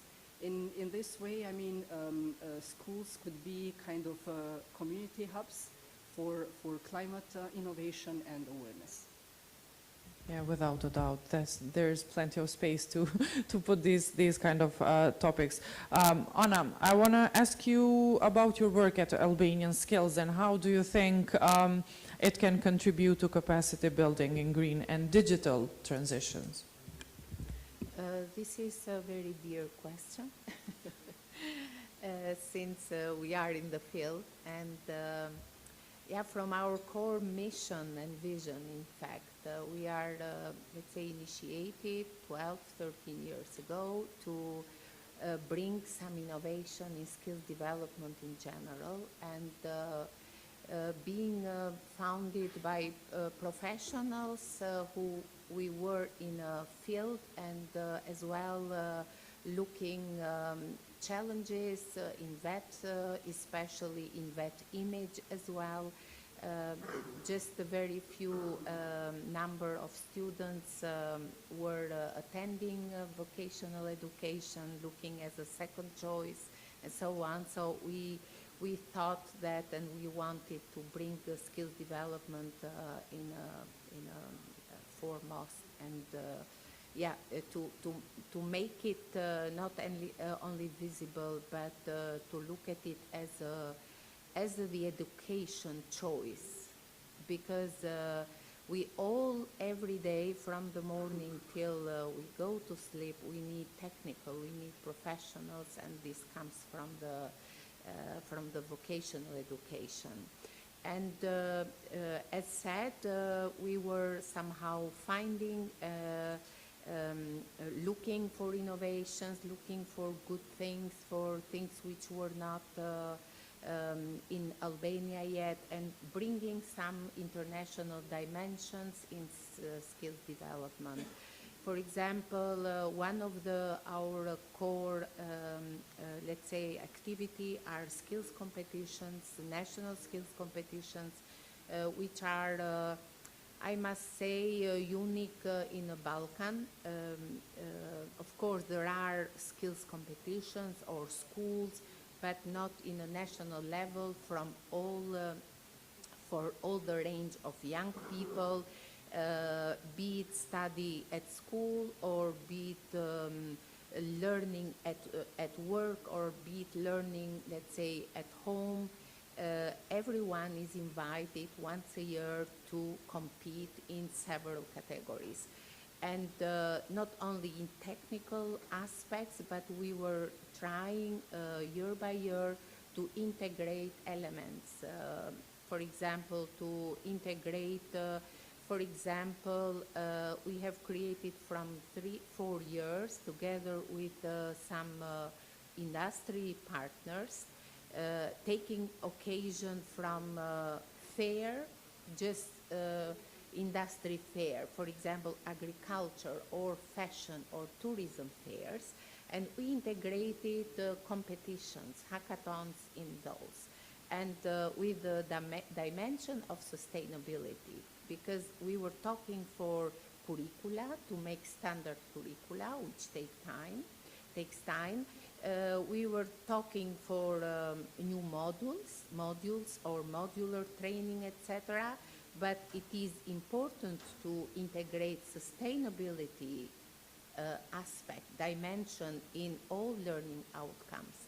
And this can come from, of course, formal learning, which takes time, but we are trying as well to, to bring it in a surface, and trying to show and to make it visible, these dimensions, of course, in a modest way as organization. As well, we have worked a lot with kids. I remember one activity in Polis, for example. I'm looking at Francesca. Once a year, we organize Skills a Week And they are very different activities which are addressing skills, but not skills only as technical. We were trying as well to address climate change, environmental issues, now with the kids. So bringing, for example, group of school children or pupils to universities which they have innovation hubs. So this kind of interaction is very, very important. So we see luxury labs, we see luxury, for example, schools with equipment, but they are locked. In fact, they are there to be used. And if we don't bring people there, young people, kids from the kindergarten. So this is a process, a continuous process, dynamic process, which needs to involve everyone. These were some small, they are not small in fact, but for us they are very usual things. Also, we are from many years are part of many Erasmus projects, which are capacity building for vets, but as well capacity building for youth. In capacity building for vet, I'm really proud that we are part of at least 3 projects that now are in a closing process,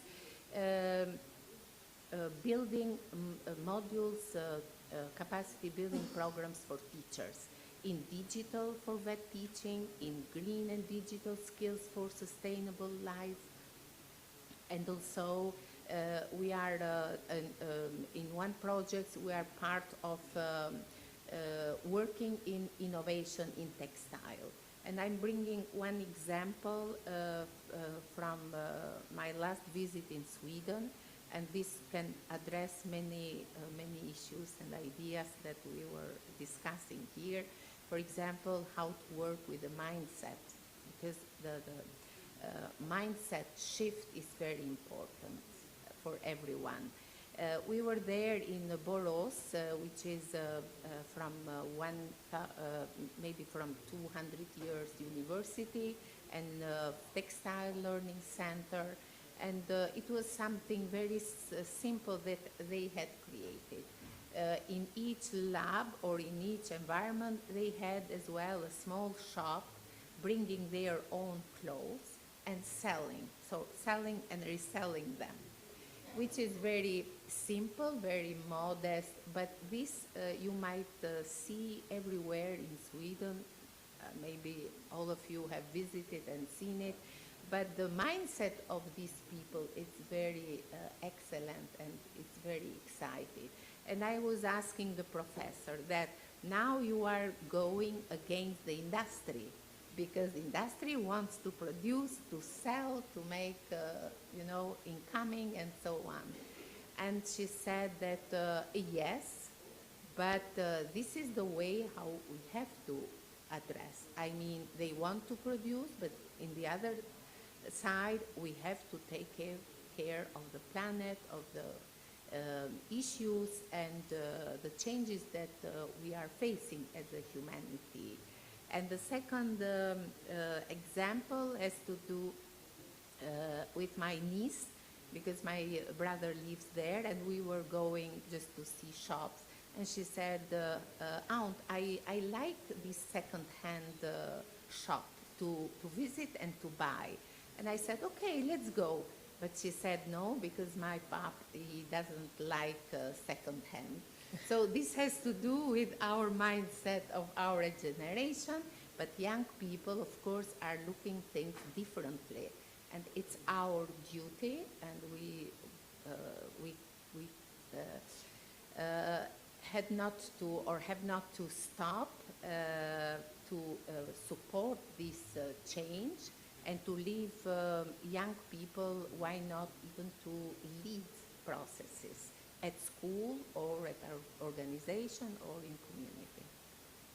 Thank you, Anna, for the response and all these examples you shared with us. Jonida, I want to talk more about how can academic institutions support regional collaboration and knowledge sharing in the Western Balkan region? I remember, for example, when I was in university, we had guest speakers for specific topics, but for climate-related issues, how can this be done on academic level? So in my opinion, the key to connect and to foster regional climate issue is, as Anna said, to build the mindset that we have to collaborate with each other. Only with collaboration and not through competition, we can build a more climate resilient region. And this perspective can be seen in different point of view. There are several ways how this can be implemented through different joint project collaboration in the framework of climate change topic, as well as it's very important to encourage students to be part of climate change hackathons, organize some workshop, but not only with academia, institution, and student. But in my opinion, it's very crucial to make the knowledge transfer to the other part of the panel, let's say. So, for example, taking into consideration my background of sustainable agriculture production, based on FAO statistic, agriculture is responsible for approximately 30% of all gas emissions. So, is very important to what academia knowledge has to transmit it to the farmers and to all the stakeholders. So. Thank you, Jonida. Veljan, I would like to move maybe the discussion more to long-term structures like task forces and mandates beyond the formal learning. What do you believe that can ensure climate change education continues beyond the lifespan of projects? I have in mind two things. First is, in 2017, we started in Macedonia forming local municipal youth councils. So, but at the beginning it was not obligatory. It means they were working, I don't know, maybe 10 out of 80 in the country. So in the recent years this has shifted, so more and more are working. So I believe that we can work as NGOs with local youth municipal councils more on these topics. And this is one of the things I have in mind, and I see really a positive flow happening. We also became members of National Youth Council of Macedonia and another youth coalition that again, I think that we can do more. And another thing is informal.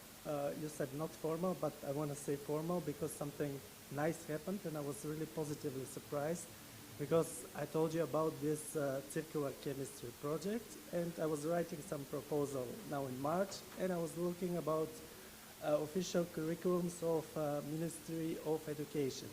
So it was written that circular chemistry is now an optional subject. Back when I studied in high school, it was not an optional subject, and I want to believe that us and other NGOs that worked in this field did something that made the government and the institutions, find a way to make it optional. This is my, thank you. Thank you, Veljan. Maria, what can Western Balkan countries learn from international examples in terms of aligning grassroots climate education with broader policy frameworks and donor support? Well, I will absolutely recommend strong collaboration between students, municipal actors, and educators. Because I think that one of the principal goals that climate change is asking for is to build a more precise and an automated territorial spatial representation to identify vulnerability zones and actually areas that are more that are not at same conditions to be adaptive to climate change hazards. So if young people is trained to use digital information and GIS and all those things, but they don't know how to apply sustainability education need, we are missing a strong opportunity to be one step front to the climate change hazards. So I think the key is in collaboration, in co-creation, and everything. Like, if we are just one people between climate change and policies. Thank you, Maria. Emmeline, how can national governments better support non-formal learning through recognition and funding? Well, government, of course, the best way of supporting is by funds, and I will say, except from the funds, government should work on the laws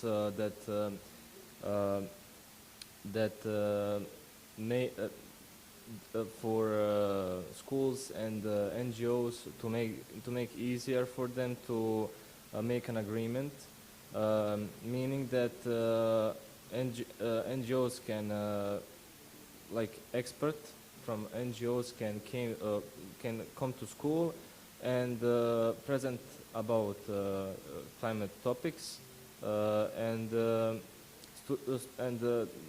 that is one of the ways how can awareness be raised in schools.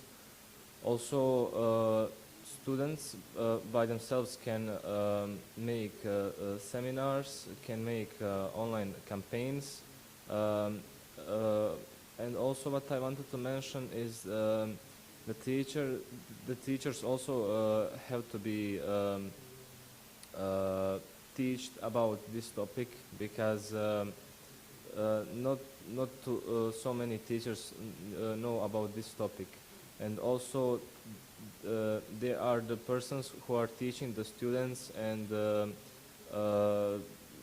about everything. So they should be the first persons to learn more about it, and also about the funds. Even if the government doesn't have the funds, there are so many European projects and funds by Europe, like Erasmus Plus, by for example Horizon Europe's, and those are the ways how can government support NGOs. Thank you, Emmeline, and thank you to all of you for this fruitful discussion. I would say it's now the floor open for a brief Q&A if any of you has any questions. Yes. Yes, Kazmet.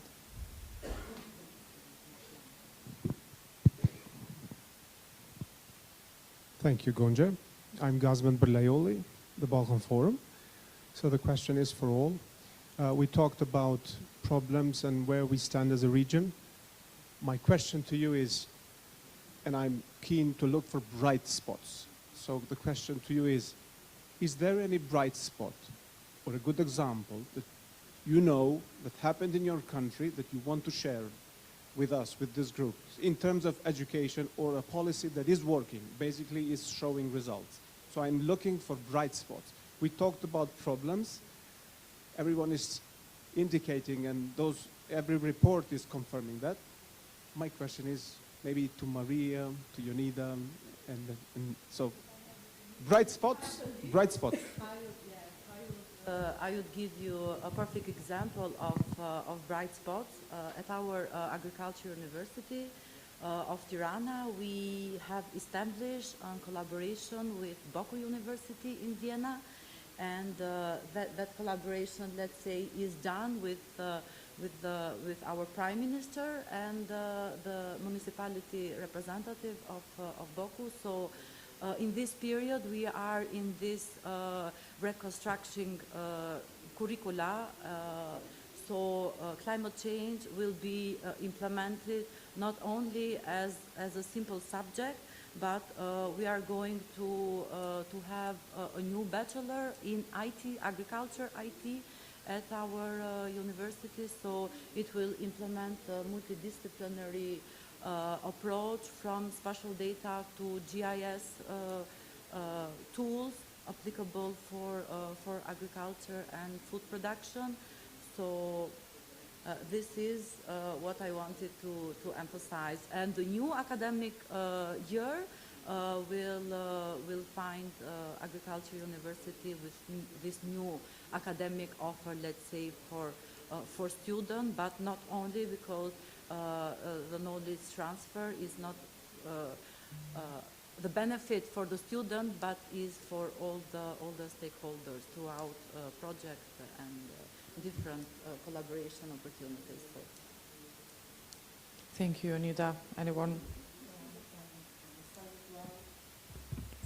Yeah, of course, we were mentioning some activities which are also bright spots in Albania, but yes, climate change is not really old. It's new topic or new tackling. So in Albania has started with strategies, with integrating in national qualification frameworks as well, green competencies. And some training of teachers has started, is part now of, let's say, as an element mentioning or being treated in modules. But as I said, it's not yet, let's say, fully developed as let's say, new qualifications or standardized ones. So green competencies are, so have first to be part of national qualifications frameworks in order to become part of the national as well qualifications. So this is, the other thing is that national strategy, which is for employment and skills, 2330, this is as well addressing and having part of, let's say, the objective to integrate green competencies in all VET systems. So these are, we cannot discuss now for, these are bright spots. Let's say, at least there are developments, and it depends, of course, from all actors. And something to be mentioned here, which is as well important, it's harmonization. So all efforts and all projects, as I mentioned before, not only coordination, but harmonization. Harmonization intergovernmental institutions, but as well harmonization with other local actors, with industry, to provide, to have as well labor market needs dimension in curricula. Thank you, Anna. Any other question? Yes, we have two in this side and two there.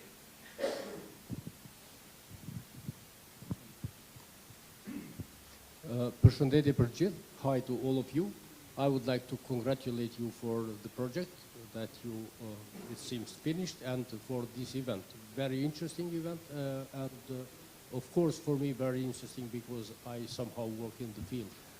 My name is Malish Piresi, and I work for the EU for Green project, which is a project financed by European Commission and by Austrian Development Agency, and is implemented by an Environmental Protection Agency from Austria. Related to the topic, The project has a component which is called green education, and somehow project is tackling the topic that this very important topic that you discussed here. For curiosity, actually, I wanted to ask something which is similar that Sir just did before me, and but I would like to say maybe to ask something which is similar, but maybe more in context of Kosovo and Albania. Regarding the requalification of people, it was mentioned that it is needed to have education in all levels of education system, but that needs time to have professionals for every field. So we have these programs as they are, and we are in a situation that we have to change our way of planning and way of tackling the climate issues, and we have to requalify some people to attend this let's say small short modules, and to be certified and to be able to do their work. What is in this context, what is the situation in Albania and in Kosovo shortly, with an example? Let's say if there exists some accreditation module to attend for someone that is changing or replacing the work, so something like that. I don't know if I was. Thank you, Mr. Perece. Thank you very much. For Albania and Kosovo, he To said. my knowledge, because you are asking about accredited curricula, and this is a process which is not such easy. And we would love, let's say, to have an accreditation system working, to have it in place, because we have we are developing lots of modules, for example, for teachers training, and that can be transferred to the system. But this is something to accredit, for example, a module. It is so far it is once per in 4 years. Let's say the call for 22-26 is closed, and now we are waiting for 26, for example, to when the call will be open to accredit such a modules or such a non-formal curricula, and this is the situation. But accreditation is something, of course, it's very important to certify knowledge, learning outcomes for teachers, which mainly would like to have it in their portfolio, you know, credits and so on. But I wouldn't stop to that process, because knowledge first is, is enough to have it, so to own the knowledge. And then the accreditation process is important, but cannot stop you from developing and performing good. Nowadays, for example, there are lots of AI credentials, which are European credential. For example, you can just find European digital credentials, and everyone can somehow accredit their own learning and make it. So my question now to you is, for what purpose would you like or would you need to have accredited, you know, module? For a public or formal education, it's necessary, of course, but for a non-formal learning, in our country, it's enough you make a process of being licensed as a center, and you can provide some documentation, and you are somehow allowed and licensed as a center, training center, and this is enough. I don't know if you got the answer rightly.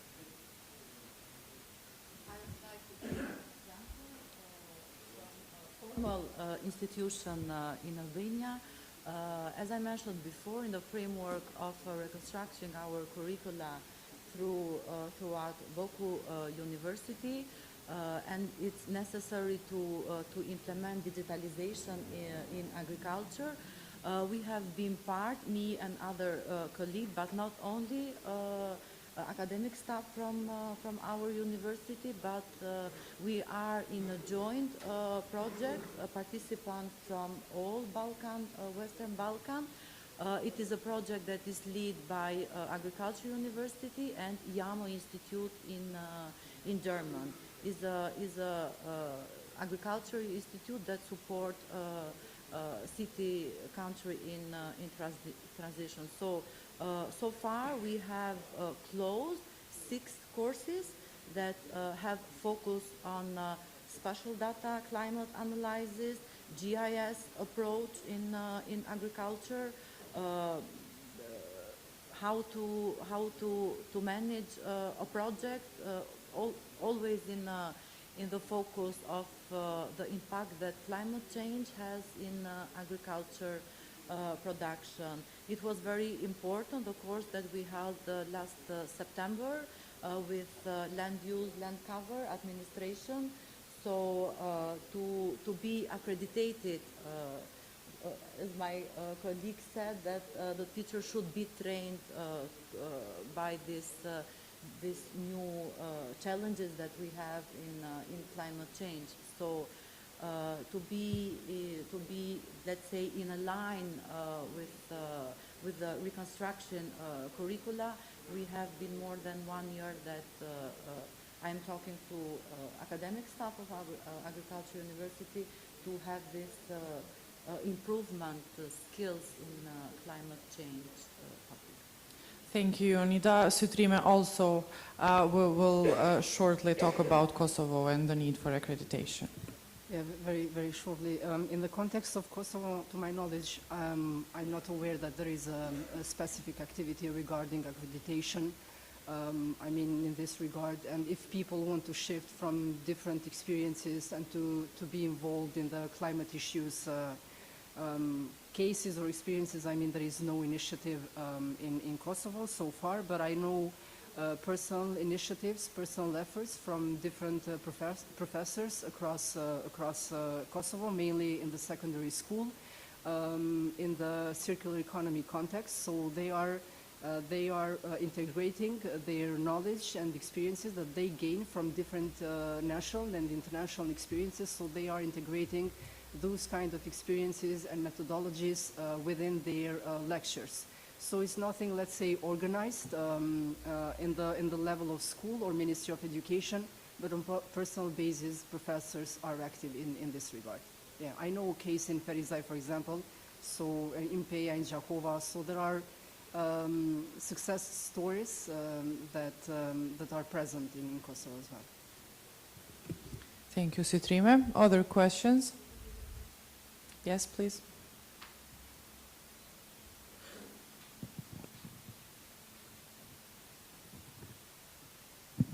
Okay. Thank you. I'm Kadir Suleimani from University of Pristina, Faculty of Electrical and Computer Engineering. I just wanted to add that at our university we have a study program which is about environmental engineering, and that is in the Faculty of Civil Engineering.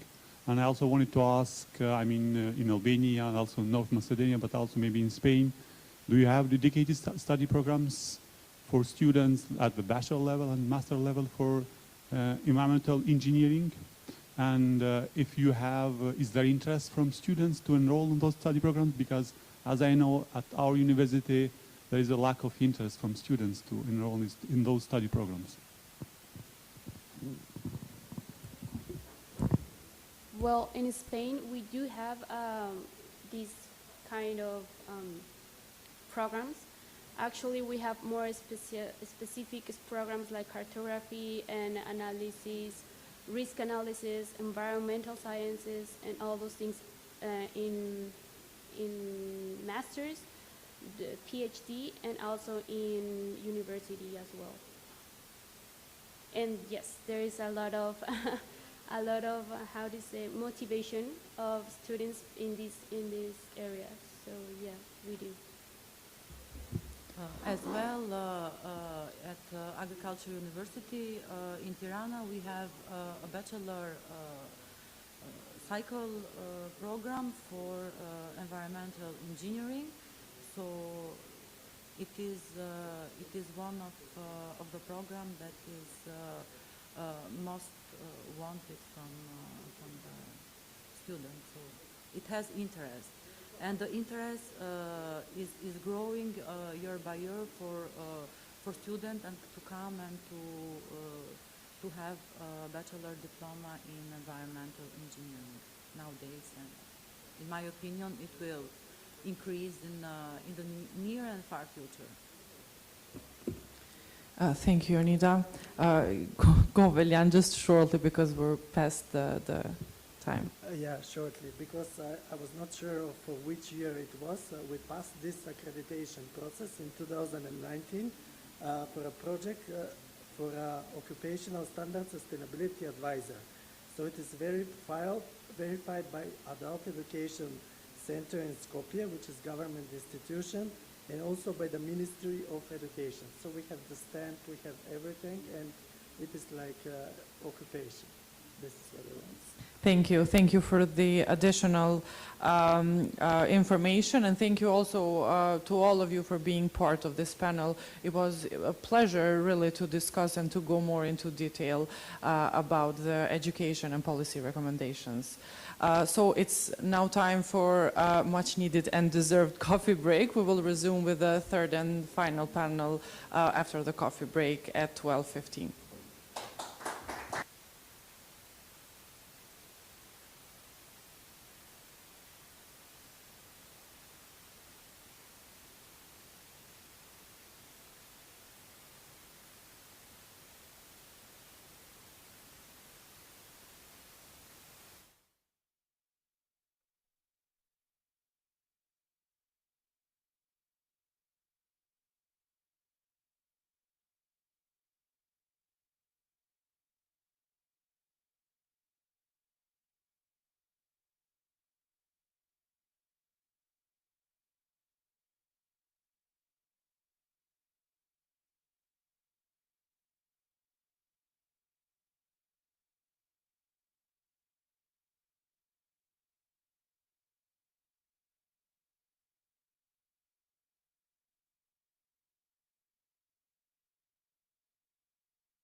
Macedonia. Emelin Hasan Spahic again, the trainer from Bravo, Bosnia and Herzegovina. And later, during the discussion, we'll join Alexander Babey. He was a trainer for the youth exchange that took place in Spain. We will start with panelists we have here physically. So, Shand, since again, since I have you here, what maybe you were part of the youth exchange number 5 in the framework of Fast Forward project. Since participating in this youth exchange, maybe what's some concrete action you took to address climate change related topics? Yes, thank you, Gonza, for the question. Now 30 days is like, today is exactly, I think, 1 month since we finished our training in Spain. And like 30 days is, I think it's not enough time to take concrete action. And like, being that I come from the private sector, like, it's tough to take, let's say, substantial action. And like we can see also in this room, it's mostly civil society and NGOs. Like, so climate action is your, let's say, full-time thing. But one small thing that I'm proud of that like I took part in, which plays into like climate action, is this training we held with another civil society organization, with BGF, which is not like, let's say, related to Fast Forward, but Fast Forward like affected the training substantially, because in the training in Spain, like, we learned a lot about sustainability, the SDGs, intervention logic, and numerous, let's say, tools, methods, and how we actually, let's say, prepare about taking climate action. And then I sort of like integrated this body of knowledge into the training, which was mostly with university students with environmental backgrounds, energy backgrounds, and the input was very good. So that's, let's say, one small thing which I'm proud of, which comes from Fast Forward. So thank you. Thank you, Shandon. I agree that 30 days are not enough to take action and see results, but even thinking about taking action and making steps forward should count for something, I think. It's my opinion.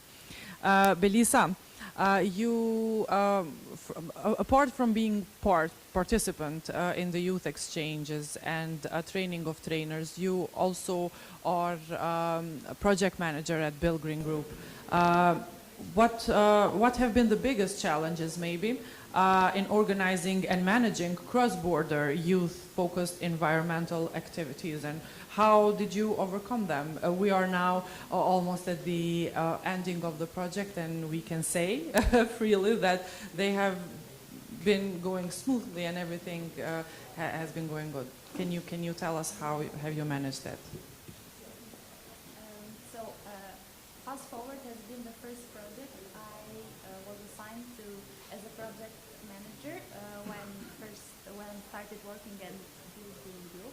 And actually I was surprised on how everything was organized, and the partners had already implemented the kickoff meeting, and everything was set in the beginning. So it was really easy to manage a project that had such clear goals by all the partners, but also during the implementation of each activity, I'd say that we didn't face much challenges because every partner contributed equally, and the responsibilities were shared among all of them, and we were really active on each of the goals that we had set since the beginning. Regarding youth participation and engagement, I've seen very active youth, and yes, we did face one challenge on selecting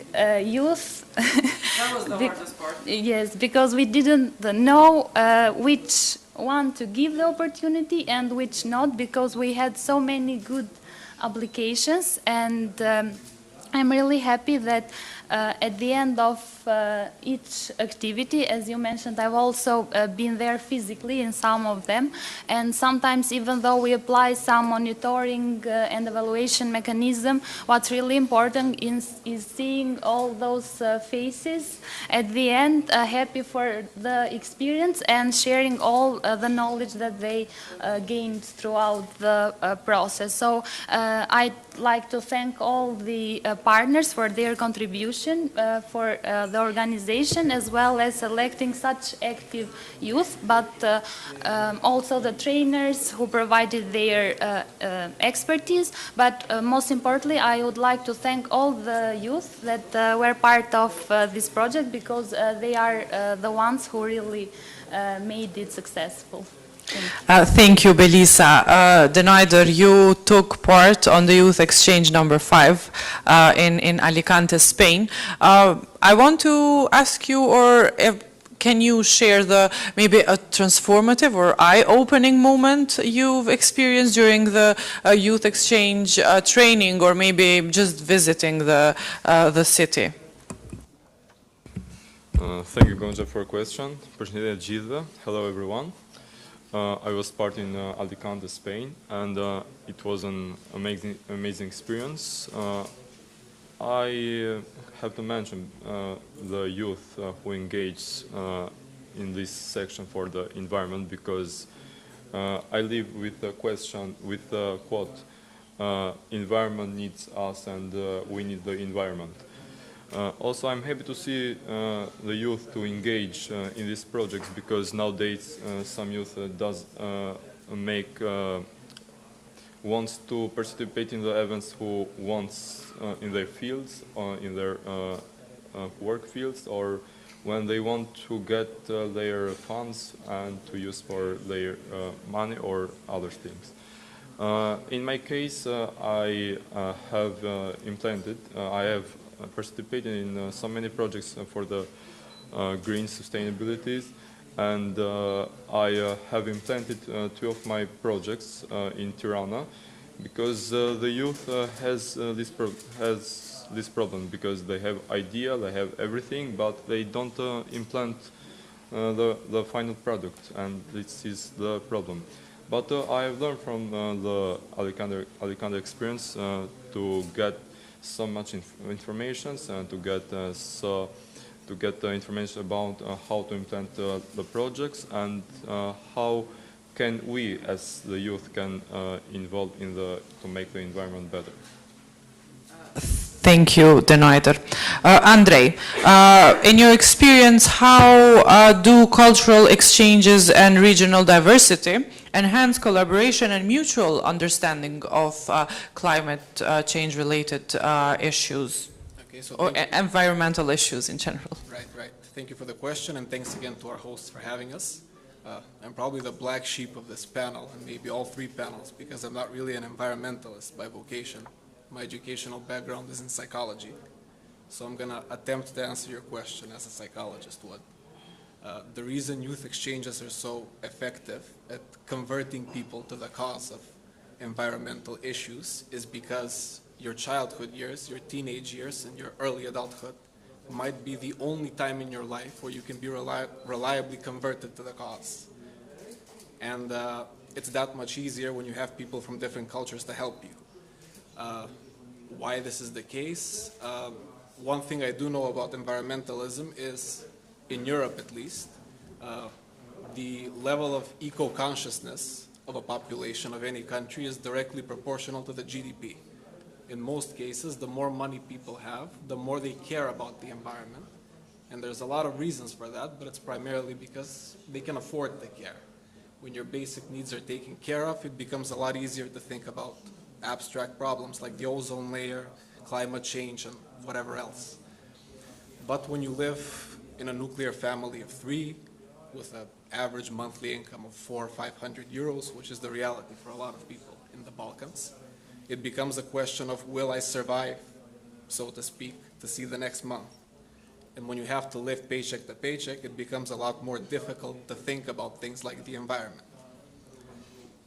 But the good news is when people are young, they generally don't have to worry about things like these as much. They can afford to be idealistic, they can afford to dream, and they can afford to try and change the world with their actions and with their dreams. And if you talk and collude with people from different cultures, you might get a good idea of how, let's say, more developed countries have handled climate and environmental issues. So that would be that. Thank you, Andrei. Really a refreshment for the panels to have a different point of view, one of a psychologist, so thank you for your insight. Emilien, maybe can you share the key advice towards youth activities to inspire young people to take part of on these kind of initiatives? What inspires you, maybe? Well, you have to, first of all, when I went through like different projects, I break the ice, and I remember that I was at the start kind of shy, and I had problems with public speaking.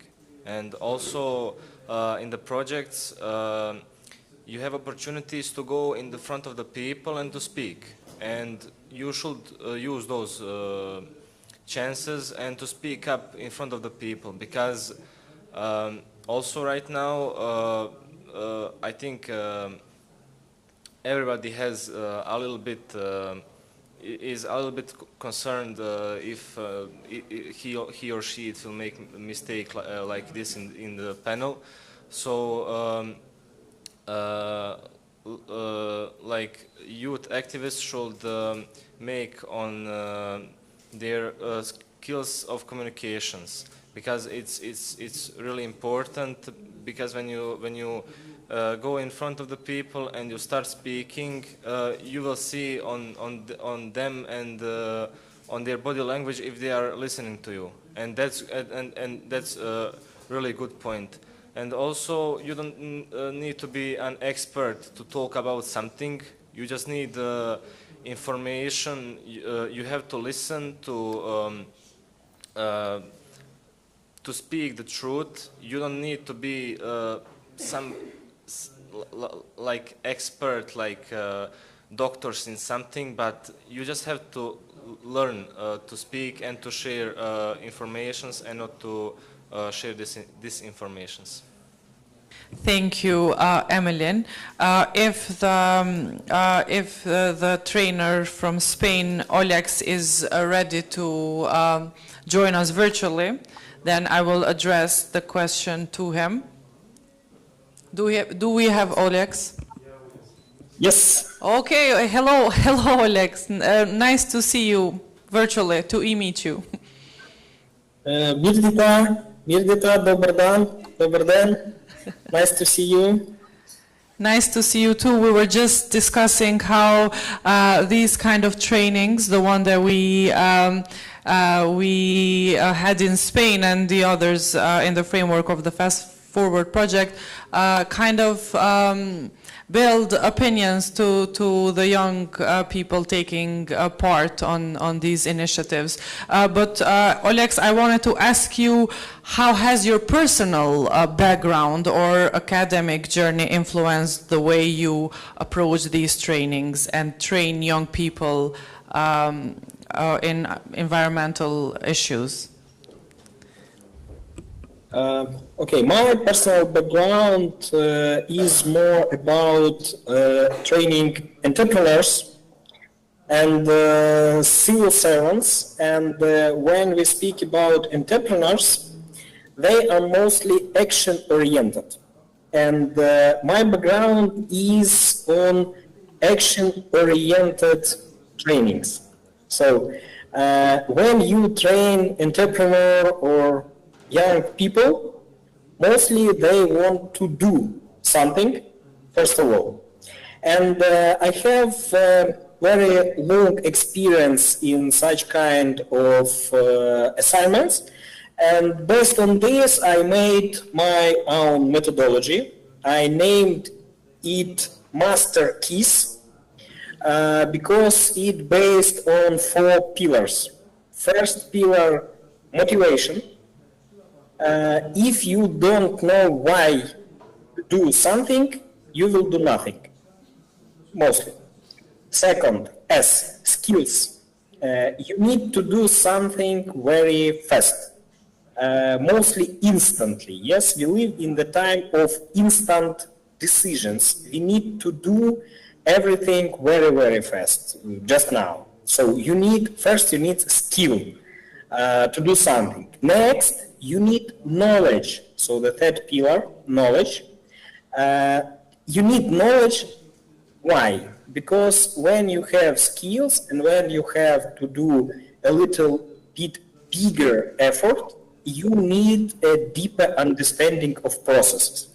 And after this, you need a system of support, something where you can ask your question, where you can have more knowledge, when you can make new skills. So based on this, my experience, I prepared this program. I proposed this program to our students, and I hope at least it was funny. Thank you, Alex. Since we have you here, I want to ask you another question about maybe the vision you have about young people and the way they're approaching, in this case, environmental issues. But from your experience, I'm sure you have proof for other topics as well.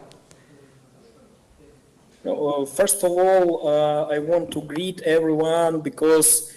I think about a month ago we have new regulation about World Health Organization who is a young person, and just now we have this information that everybody under 45 is still young person just now. So it's my first greeting.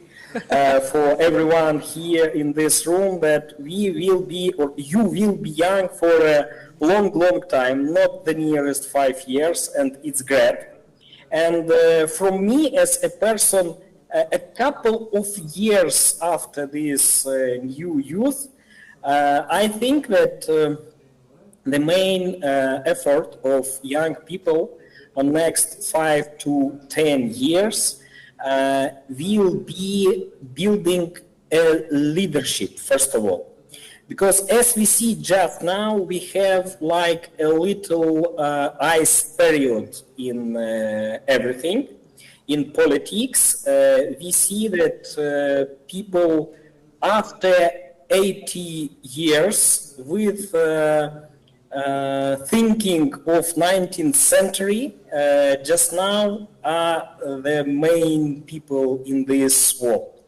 I believe that for next 5 years the biggest challenge for young people and for local actions and for climate change actions will be to have this spot, to have this voice in communities, to have results to be shared with others. And that's why I believe that young people should be more active next couple of years, and young people need good tools, need good skills, and need very strong knowledge how to make instant results, but behind instant results, how to make sustainable results. I hope that these such kind of programs, such kind of trainings will help for young people of every age to make a lot of good for climate change and for climate-based actions in communities for next 5 years. Thank you very much, Olex. It was a pleasure having you on the third panel. We will now continue and talk about youth engagement. Maybe it's time to give some advice to other young people. Shande here was a youth exchange beneficiary and was, from my experience, a very responsive person. He was ready to talk, to take action, to do a presentation during the training. So what is that one piece of advice you would give to young people that they can have this kind of motivation, even when it's hard to find motivation? Thank you, Gonjan. I would like to build up on Sasha's argument about motivation. I think that there's like two reasons why people get involved in climate action. First is that they really actually want to save the world, or at least their part of the world. And the other reason is like, because like people want to, let's say, jump in the climate boat. Because climate is like, it's a big thing and it affects everyone. There's plenty of opportunities in it for education, for also in the professional sense, there's ample, let's say, job opportunities. But I think this is valid for, let's say, I think the older generations. Like these two reasons are valid for the older generations. As for us, the youth, I think like we should focus on actually saving the world, because these problems were created by, let's call them our predecessors. And it's us who will bear, let's say, the cost of the climate change in, let's say, the next few decades, when the decision makers who made climate change will not be around anymore. So we should think of it this way. Like we should focus on climate action, because we're the ones who will bear the cost of the actions of all those before us. And besides that, again, it's a field which affects all of us. Climate action, like beyond, let's say, saving the world, it actually saves the world around us. Like we talked a bit before on how we have to save the environment around us. So I think everything around climate action is positive, and the youth should chase these opportunities wherever they are. So I think this is for now. Thank you, Shanda. A really meaningful advice to the young people who, according to Sasha and the latest news from who is good news. I will move on to Belisa. Belisa, you mentioned that maybe the hardest part, organizing all of these youth exchanges and youth-led initiatives, was choosing the right people, and maybe not fearing if I'm choosing someone who really wants to go is being left out. What is this one element maybe that makes every voice of young people be heard, and their opinions, of course?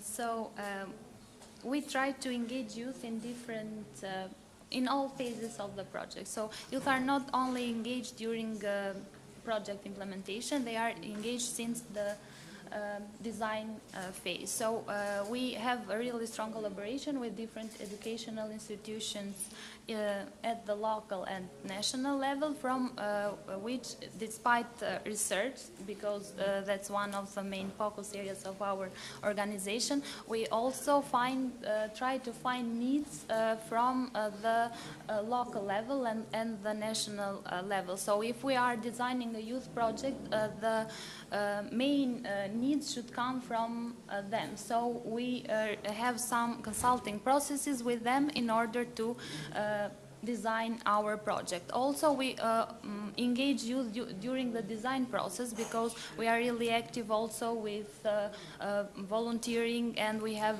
a lot of interns in our organization who also contribute to our project during the design and also implementation phase. But also from the organization point of view, all of the staff members and also our organization is led by youth, is a youth-led organization, and I'm sure that I know for sure that all of the organizations taking part in this project are also youth organizations, and so this makes it the focus and the processes to engage all of the youth. But also during project implementation, youth are actively contributing to each phase, to each activity, and we try to also collect feedback from them through different mechanisms. So they do not only contribute by being engaged in the activities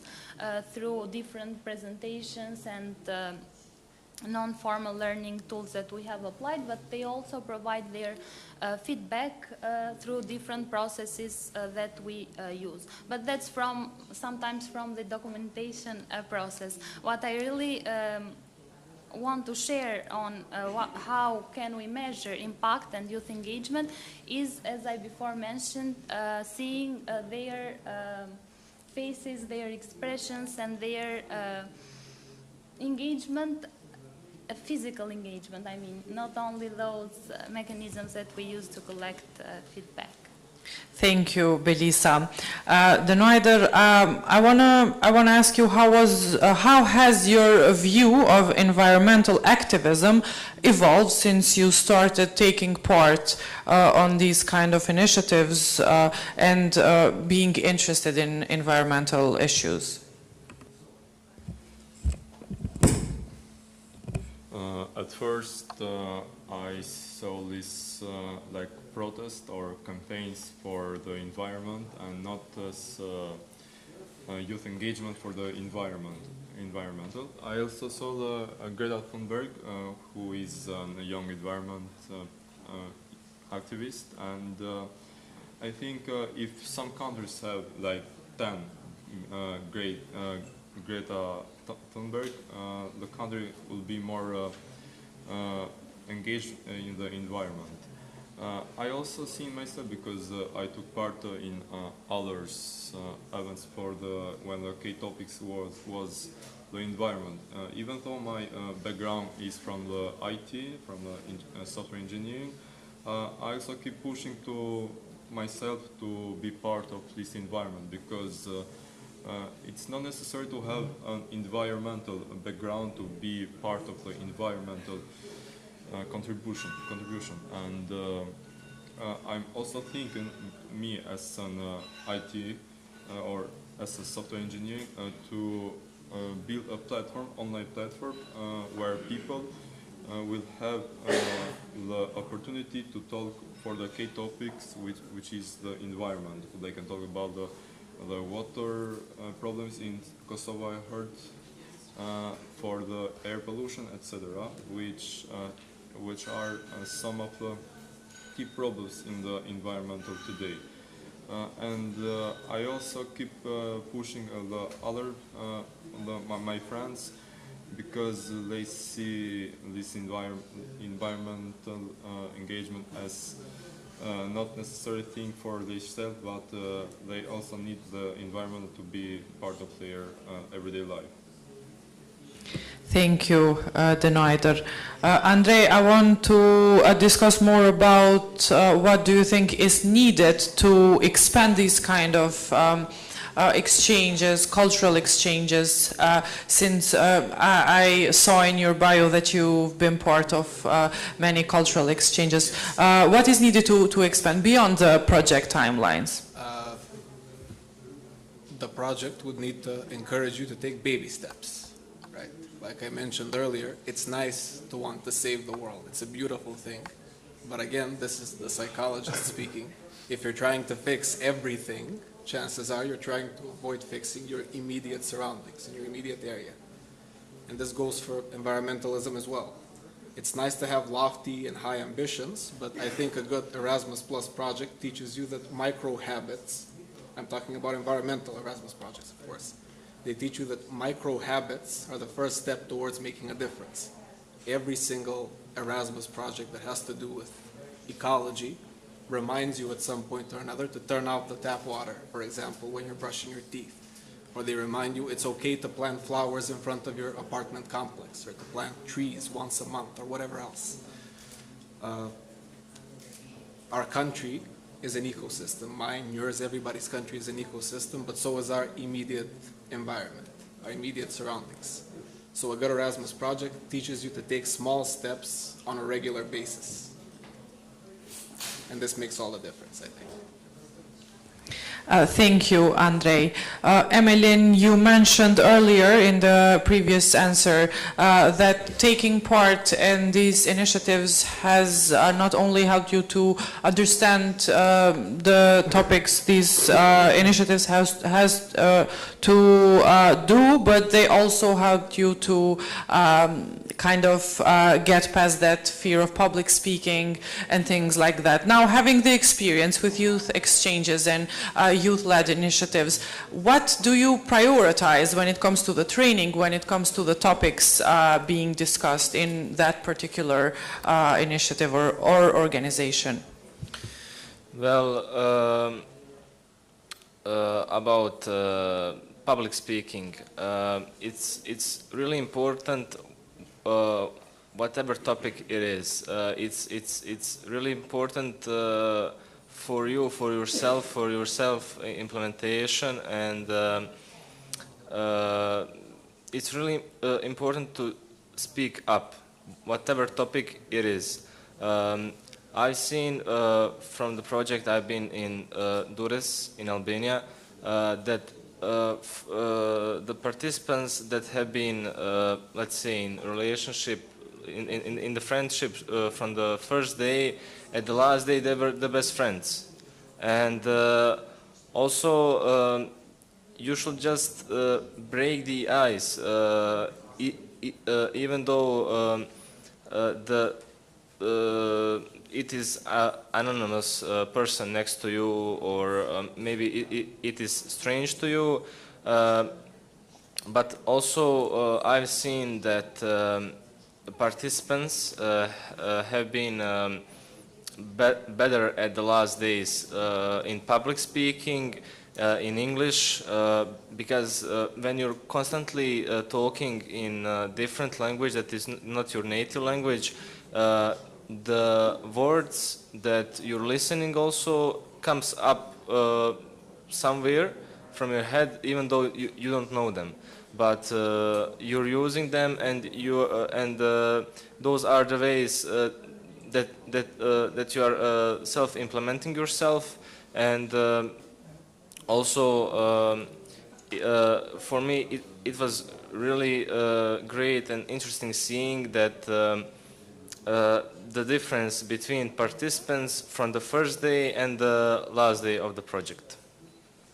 Thank you, Emilian, and thank you all for your insights and answers.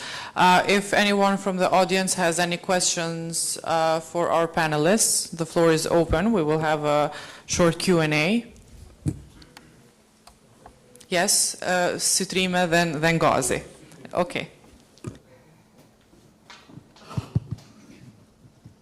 Okay, a question to the panelists. I mean, what kind of knowledge or support do you feel you are missing when it comes to taking the action, the climate action?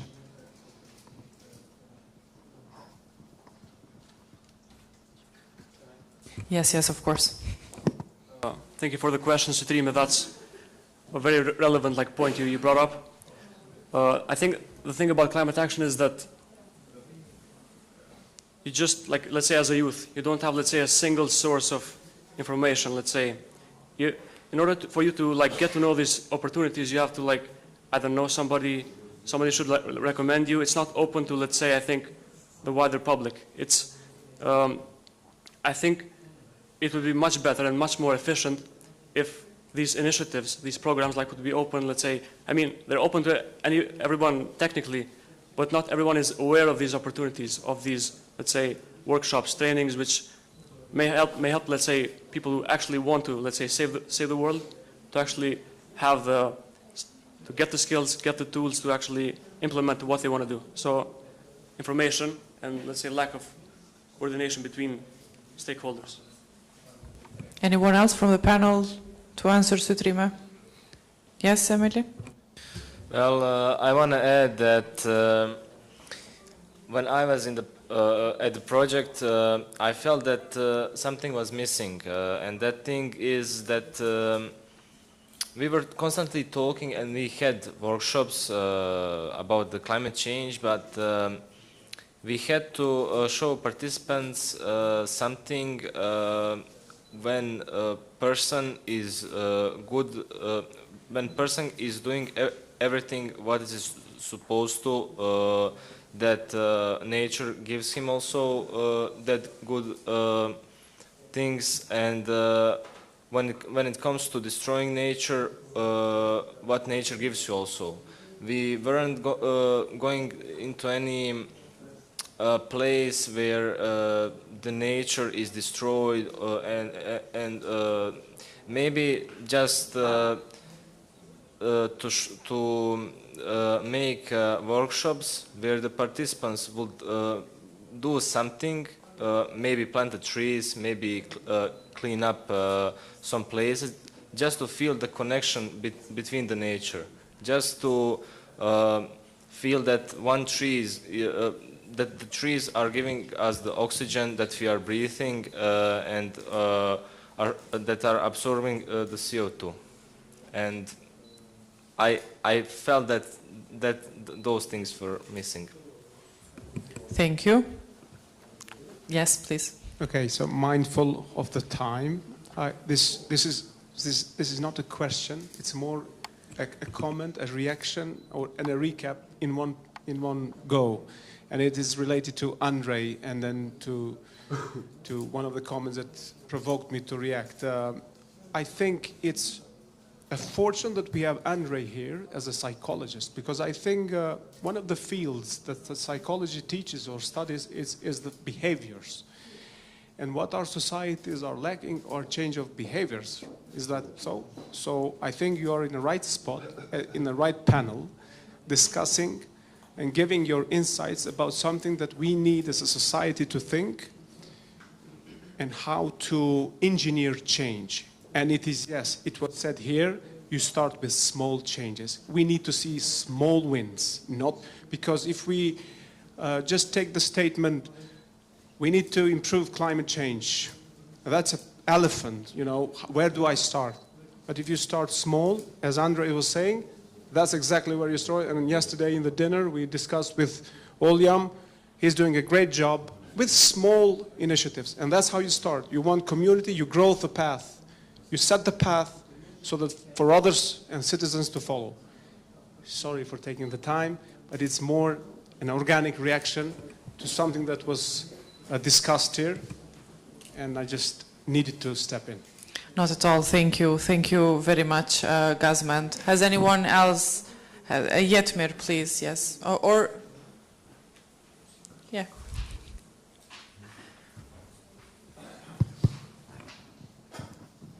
Hello to everyone.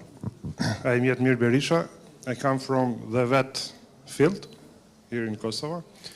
So more than about the green and environment, I would like to ask the panelists about the mobility.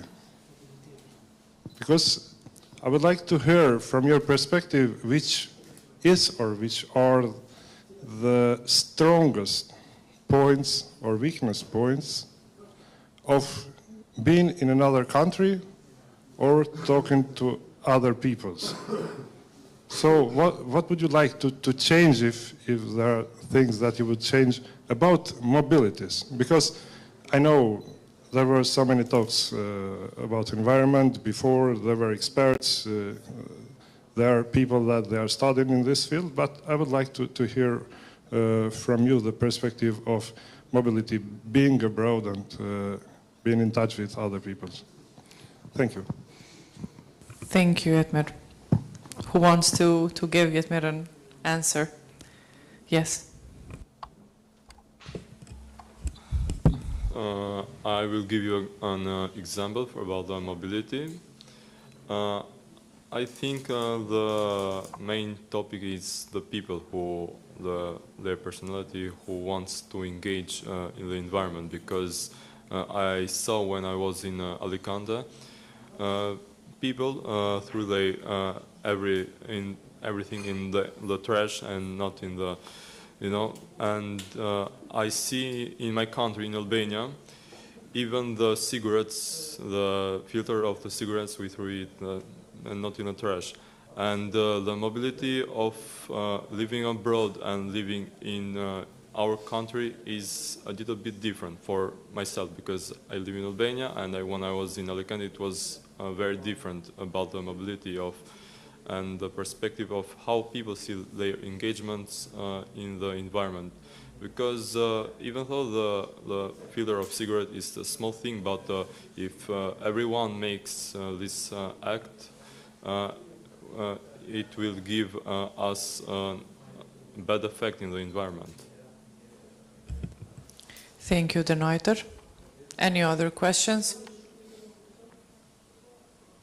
I think this is it. I think this is the time to thank our panelists and to thank each and every one of you for your presence here today. Before we go, I would ask you to join us here and take a picture all together, and then we will go to. Oh yes, Olex. Yes, Olex can join us also for the picture. We will take a picture together, and then we'll go to lunch when we have the opportunity to further network. So join us for a picture, and then the lunch will be served in the floor right by the reception. Also, I will have to ask you for a small favor. Going out, there's a QR code that you can scan. It's a kind of evaluation form. A minute, 2 minute tops to